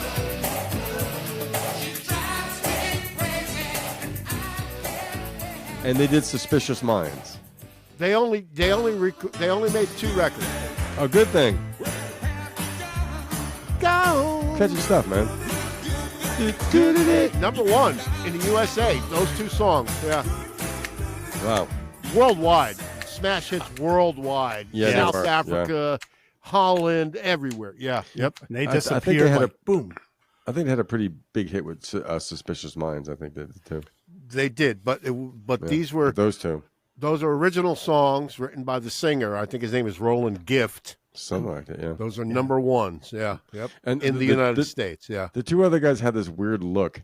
They were like almost like monks. They like dressed the same. Yes. Their videos were interesting because they They had would an do image. synchronized dancing. Synchronized, yeah. The 80s were about image. Yeah. You know what I heard they today? sure were. Yep. This band was considered almost novelty, but I heard a song of theirs that we've all heard, but I haven't heard it in 40 years, and it's Men at Work. The song calls "It's a Mistake." Oh, great song. I listened to the lyrics. I said, "This wasn't a stupid pop song." Nah. He's a really good, guy's a great singer, interesting voice, a great Colin distinctive Hay. voice. Colin I Hay, haven't followed him, but people that do, they love his solo stuff. I've been told Lazy by many Eye people. Records. Yeah. What was He that? told me listen to his solo stuff. He's Yeah, well, no, He has his his acoustic. record label called Lazy Eye. Oh, okay. That was part of the those videos that they made notice and they made mention of his Lazy Eye. But his acoustic versions of the Men at Work songs are really beautiful. Yeah, Overkill. Overkill was a nice song. Well, I've got a couple of things, Mark. If you want a couple of original versions before we run out of time. Yeah, because I got a rumination to give you guys too. Okay, Let's and do the before original we end the tracks. whole show, Well, we're I'm trying to not dig yet. up a song I'd like you guys to hear. Okay. Maybe like at the very end, but I might have to sign off. I might have to silence my camera and mic for a second to cue it If up. I can find it on Spotify, you could text it to me. Okay. No, it won't happen. Okay. So It's you're not all on Spotify. familiar. You're all familiar with the song "Miserloo," right? Yes. Right? When Fiction. you hear By "Miserloo," who? you think of Dick Dale, right? But you don't think of a Greek recording from 1927, do you? By Titos Dimitriadis.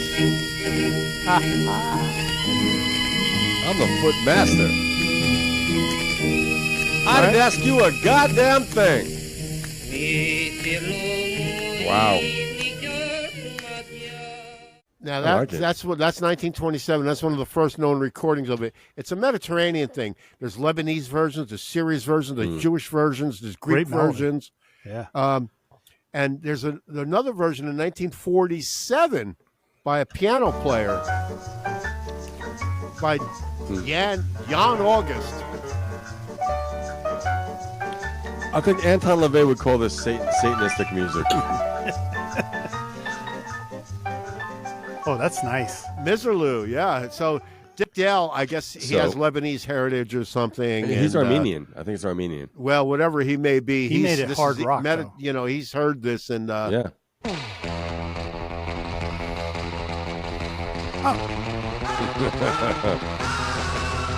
now What are you thinking of now? The other songs are in public domain. But Dick Dale's version might not be public domain because Right. he redid it, and you know what I mean. But Yeah. the other public yeah. domain, the Yeah. Miserloo. His yeah. is 75 years old. The first one was on Columbia Records. Columbia had a Columbia label, but it was green. Yeah. That was very cool. Yeah. Oh, I'm gonna silence myself for a moment. and there's also the there's also the the Magic Bus, Yeah. The Who. right, the Who, but it was recorded a year before the Who didn't record it till 68. The Pudding recorded it in 67. No.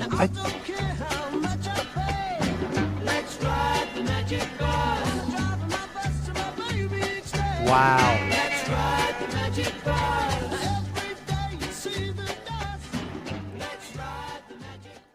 Now, I don't think of Pete Townsend in the 60s writing songs that were used for other artists. That's pretty surprising. Yeah, he probably wrote that about. No, he didn't write. He wrote it in 65, but the Who didn't record it till 68. For So I guess he let that group, the Pudding, record it. that was on the Quick One, right? The Quick One album. I'm not sure what Who album it was on. And think about it. A year later, they recorded Tommy. What a jump, right? Not that anything bad against Quick One. Quick One's a great album. That's Pete Townsend, man, all the way. Yeah. Like, That sounds really good. That original that version sounded pretty good. I didn't know that was a cover. No, he wrote it, but another band recorded it before the Who recorded Yeah, it. yeah. What Pete year is that recording, Perry? that you played? 67 by the Okay. Pudding. The Who didn't. Pete Townsend wrote it in 65, but he didn't record it. The Who didn't record it till 68. Now, I want to bring it down, man. I want to make it depressing a little bit. Here all right? we go. All right, let's bring it down a little bit. Okay. Billie Eilish. Well, All right. I'm ready. all right. What instrument is that? Adieu les mille, je t'aimais bien. Adieu les mille, je t'aimais bien. Tu sais, on a chanté. Jacques Brel. Les Moribonds. On a chanté He les wrote the mêmes song. filles. He wrote it. The On a French. chanté les mêmes chagrins. And what are we supposed to glean from this? What It was was that? translated by Rod. Who was the poet? Rod McEwen. Rod McEwen. Rod Un McEwen birle, translated. flirny. Rod McEwen translated that song into English, and he translated it into what we know as "Seasons in the Sun." Oh, That was wow. that guy's Belgian, but he did most of his songs in French, couple in Belgian, and there was another group in the 1967, a British group called the Fortunes, and they also did it. We had joy, we had fun, we had seasons in the sun. But the hills we used to climb What year is this? were just seasons out of time. All our lives Yeah. That's a little easier on the I gotta ears. say, that is a big drum. What year did that come out? That was 67. That is a big drum sound. That is a big, It's like almost an 80s sound. Yeah. like Yeah. an 80s That's drum a sound for British. That's 67. British too. Yeah. Has it been remastered and altered? I have no idea. Well, Nothing can beat Terry Jack's version. he had the biggest hit with Yeah. it. You know? Now, I wonder, like, the scenario. Like, was he a fan of that French version? Well, he's from Canada, so obviously he probably heard that French yeah. version. Wow. You know? Yeah. Yeah. It has spirit. Lock you up. All right, look. Let this one go. Can I do something here? You can do Mark, whatever you want, man. Keep it clean. All right, keep it clean. As long as the kids can watch it. Well, I want to thank. We I- have some I new have some- subscribers. Tina Marie, I love her like a sister because she is my sister, Tina. So thank you, Tina, for Hey, subscribing Tina. Hey, Tina. to the show. I've never met Tina, but yay, Tina. And Sandy Kennedy, I also know Sandy. Sandy I know that Kennedy, name. she Wow. is subscribed Hey, as Sandy. well. Yep. Thank you, Sandy. And Timothy Gay, I visited his website, and he's a rock and roller, man. Timothy Gay, yeah, Oh, he's cool. got, he was in a band. They were playing rock and roll, man. I'll give you his number. Yeah. Yeah, but Okay. thank Thanks, you Timothy. guys for Thanks, Yeah. Timothy and thank Sandy. you to any new subscribers. You know who you are. Yep. And Tina, I'm an honorary Dedovich, I think. Really? Oh, that's strong Yeah, words there. you're an man. asshole. Come on. Harry, you homos. so you were playing that French thing. That Yeah. French shit.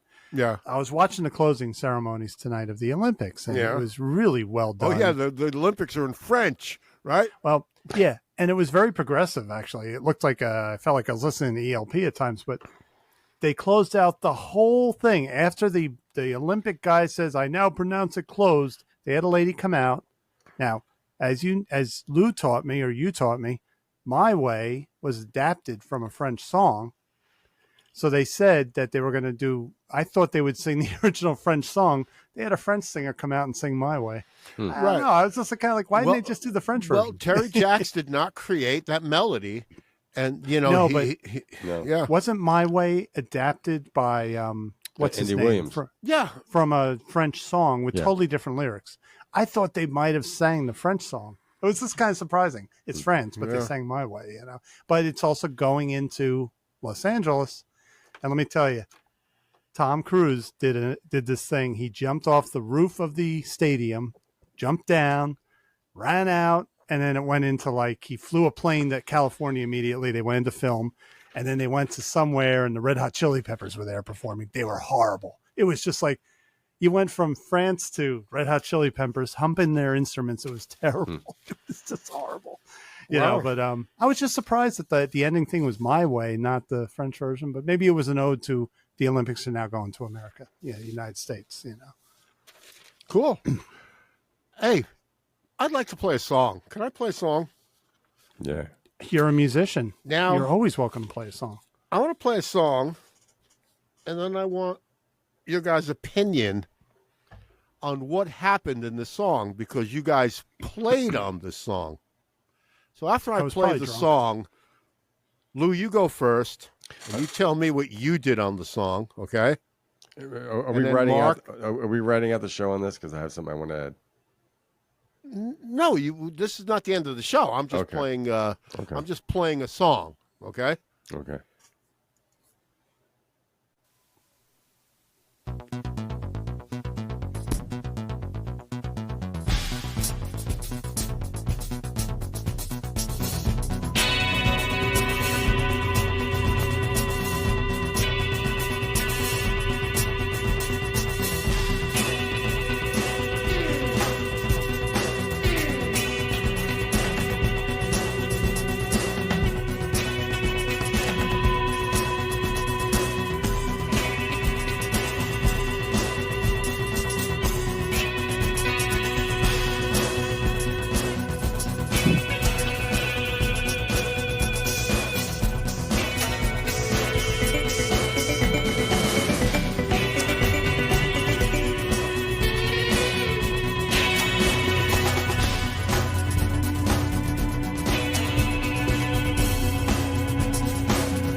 That is the Music Relish crew, right, Lou?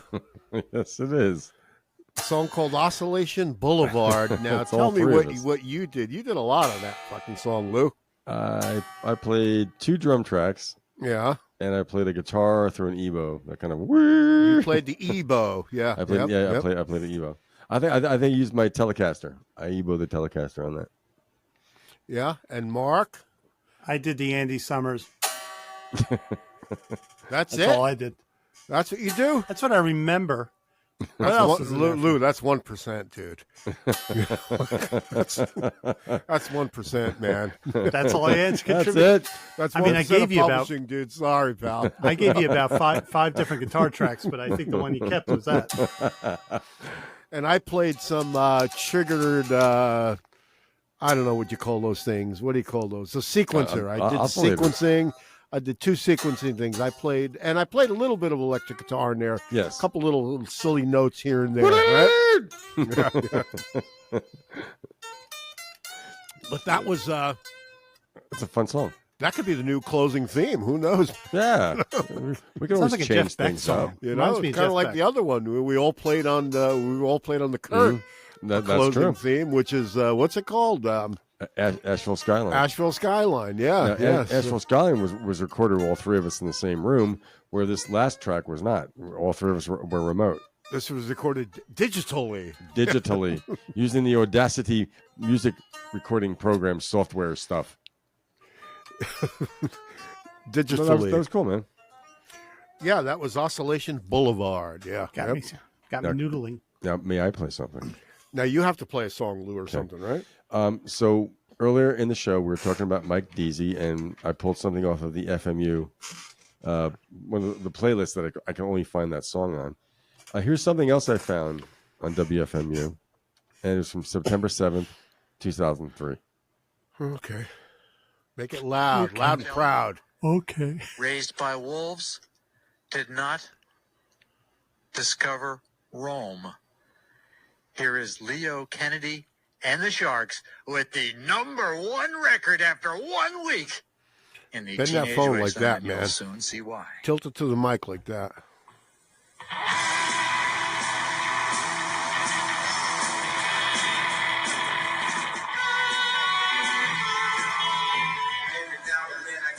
You guys recorded that?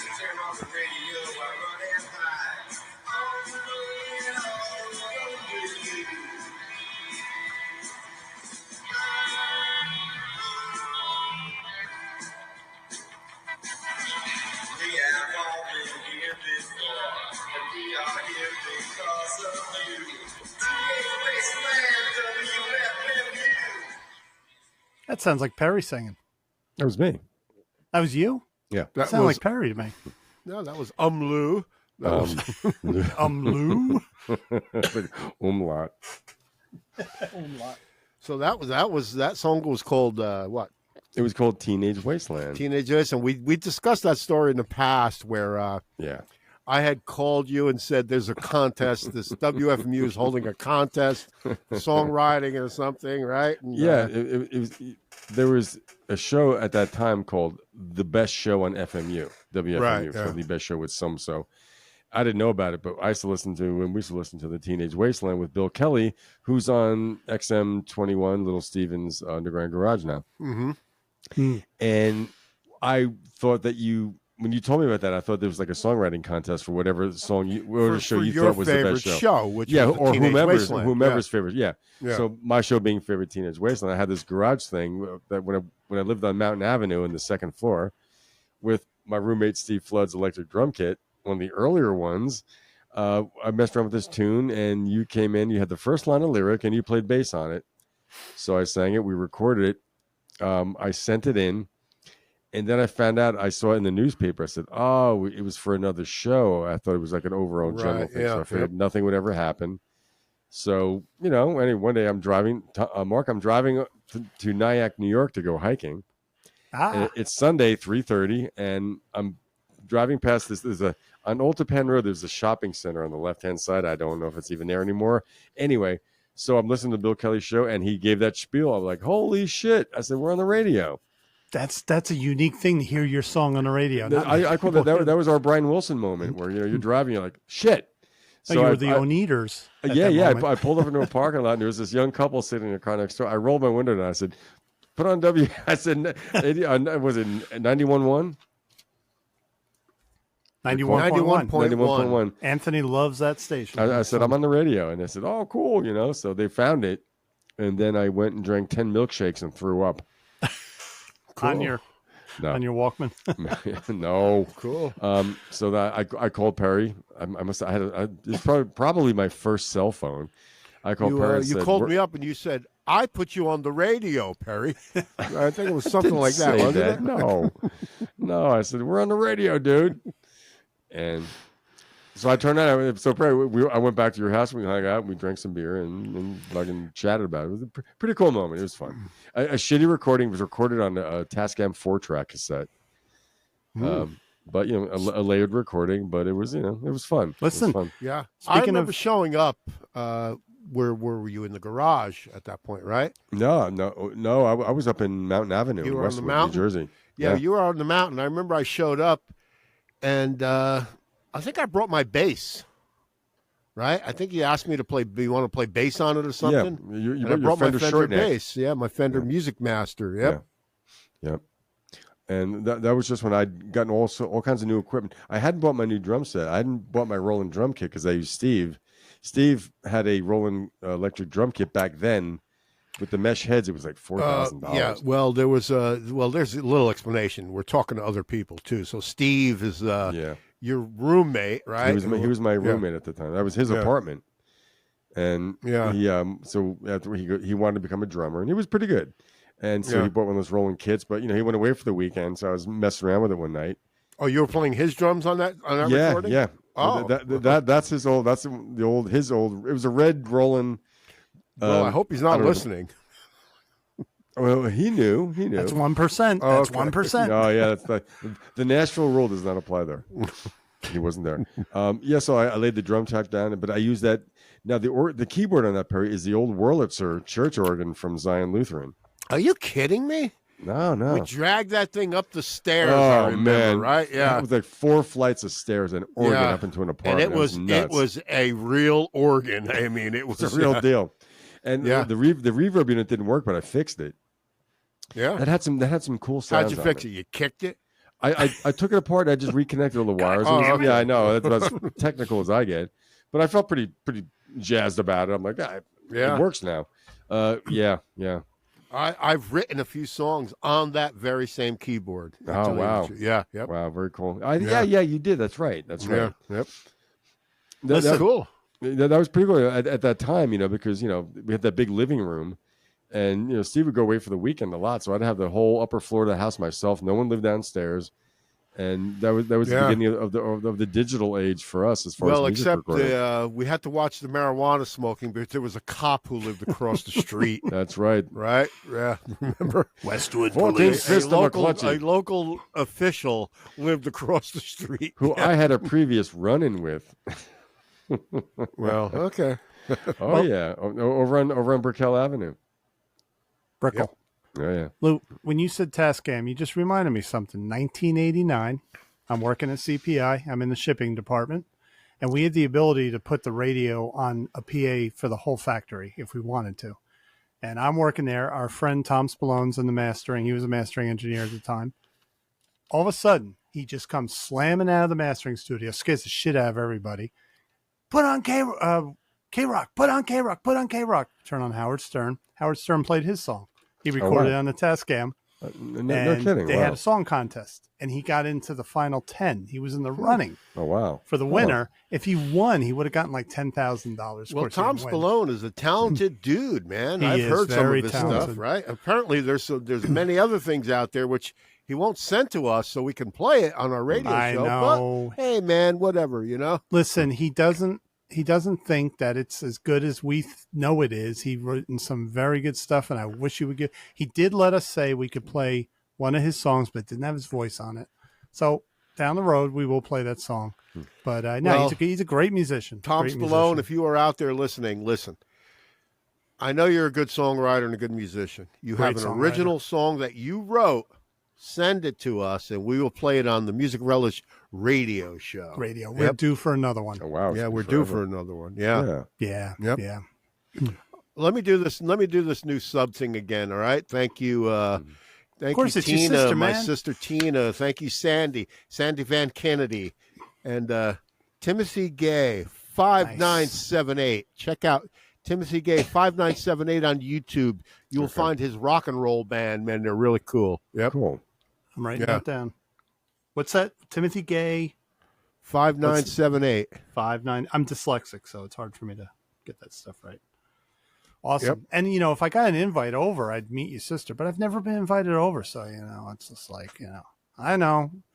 Unlike Lou, I'm not a honorary member. Yeah, I thought I was. I don't know what are you guys talking all those about, man? all those mornings at the laundromat that we talked music didn't get me into. homos. Sad sacks. I don't You and I against Schmitty down by the washers. No, none of that ever. Well, I'm spent on material, Mark. What I about am you? too. You want This has to, been a great show. This has been a great show. We kind of relaxed tonight. Like it. Yeah. And we Well, even it's had always a couple- relaxing show. It's Yeah. pretty easy talking to three guys who have known each other for 35 to 40 years or so, right? I mean, what right? we got to do? We got to do a Schlitz show. We got to do a show A where what? just all of us pop open Schlitz like the old days and just like talk. Like Lou lives in Asheville. He can never pop open a Schlitz. we had Schlitz when we visited Lou. Remember that? We bought Schlitz. No, not Schlitz. Yeah, but Genesee. what they would run Lou out of Genesee. town if he popped a Schlitz, dude. Exactly. No, what did we buy, Perry? We bought all. It was a Genesee. 12-pack of. No, not Genesee. It was something else. Trader I Joe's saw- name tag lager. I don't remember, but Oh no, it was the cans. It was Davies. Dale's Pale Ale. Yes, that's what it was. There was a mass-produced rice beer that we bought. Not Schlitz. It's another one. No, can't but I remember the mean, when name. you and I were down visiting Yeah. Lou, we drank a case of that Dale's Dale's Pale I Ale. still yeah. buy it. I Dale's still buy it. Pale They got, Ale. I Oh, think. cool. they got it in a shop right up here, and I buy That's it. pretty. That's pretty amazing. That's pretty. And well, Anthony they're from likes it. Colorado, but that's not an actual Yeah. brewery. Yep. But that is the PBR of craft beer. PBR. That's what I was saying. PBR. Oh, okay. Remember, we bought the 12-pack of PBR. Corn when we were syrup and down there. adjuncts. Yeah. Oh, PBR, Pabst Blue Ribbon. Okay, cool. Yeah. What do you want to do, Mark? You want to bag this? Yeah, I think we're good. I think we want to put this, take the 1/4-inch master, tape it up, and put it in the vault. Reel the it up. oven. Well, you're the tape guy, so you're going to have to do that. You're going to have to rewind it and do I all know, that I'm shit. an old analog Okay. guy. Yeah. But anyway,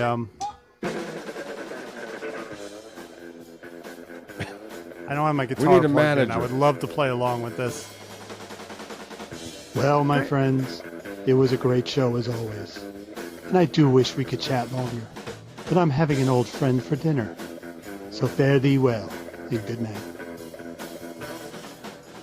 Rest in peace. Rest in pieces. Now get the fuck out of my house, all of you. Get the fuck out. Get the hell out. I want to thank our subscribers. We've had Thanks to 3 our new ones subs, tonight, yeah. but all of them. And we are wanted men, so, you know. MusicRelishShow@gmail.com. And wherever you're listening on, just click like and subscribe. We really appreciate it. Doesn't cost you anything. Thanks for watching. And just to remind you, we are available on many different platforms. Whatever you're listening to on, stick with that. But there's other platforms. Premiere. Oh, sorry, that's the drum kit I'm looking at.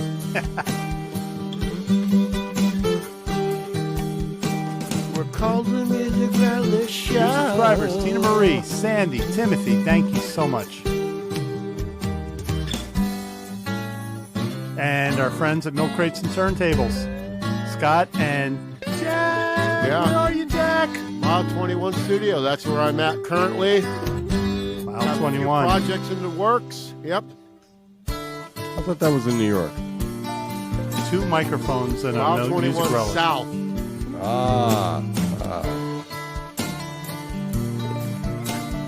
I'll be at So Sweeten where- Creek Brewing on August 30th, subbing on Beware of drums clowns. with Laurel Canyon East, a local band playing lots of mellow mafia music. That clown looks very diverse. Look, the Music Relish jet is moving onwards and upwards. Hey, look, it's me and my son on the side there. Relish Show. It's called the Music Relish. Hey, the Monkeys. Yeah. It's called the With the Music Batmobile. Relish Show. Listen on Spotify. Spotify. Yeah. Cult Awareness Network. If you need to be anti-cult organization, please feel free to call. What's the Belmont It Cafe? is deprogramming. Are we talking about the Belmont Cafe? I didn't know Neil Peart could play like that.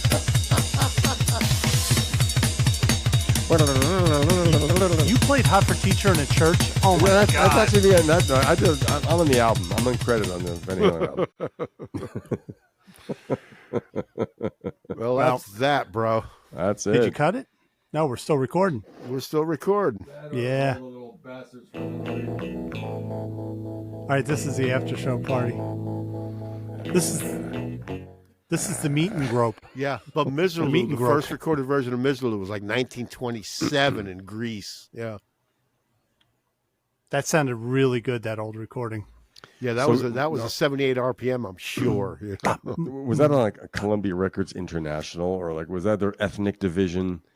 They You were know, all those everywhere. record companies Columbia had was divisions. worldwide. Yeah. Yeah. Yep. Well, it's pretty cool that they had stuff from all over. You know, so there's some A&R guy in Greece from Columbia Records. Yeah. Yep. Goodbye, Papa. It's hard to die. Boom, boom, boom, boom. Oh. Wait, can I get my 1% in there? Yeah. This is my 1%. Are you gonna You ready, strum? guys? You're gonna strum a chord. No, this is my 1%. From your song. That's my 1%. Cool. Cool. Well, that makes 2 songs that all 3 of us have played on.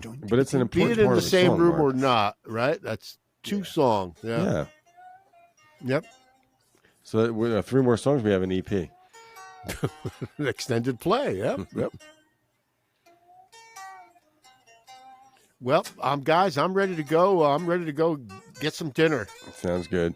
We got a little late tonight, so Yeah, man. yep. You know you're still recording. I'm going tubing, so I have to soak my jungle rot infested We're still crotches recording, in Lou. river We're still water. recording. He has to soak his testes in the French Broad River. Right? That's probably how you got there. When I went the last time, E. coli. I got some broken skin too. I'm in trouble. Oh, Oh, Lord. please. All right, let's cut this. Why don't you put let's, some let's kick this pig, man. put some Vicks down there? It'll really feel good. I'm good. I got Shaving stuff. cream. I got some stuff. Let's kick this pig. But we covered a lot of ground, didn't we, Mark? We did trivia. We listened to the Cornelius Brothers. We listened Absolutely. to Johnny Nash, right? Listen, Oh, I God love it. hates And queers. we Fine Young Cannibals. some really good Warren Zevon live stuff. And Some- we some should have talked more homophobic about Christian STD. music. No, we should have talked about STDs because Lou's going through something, you know.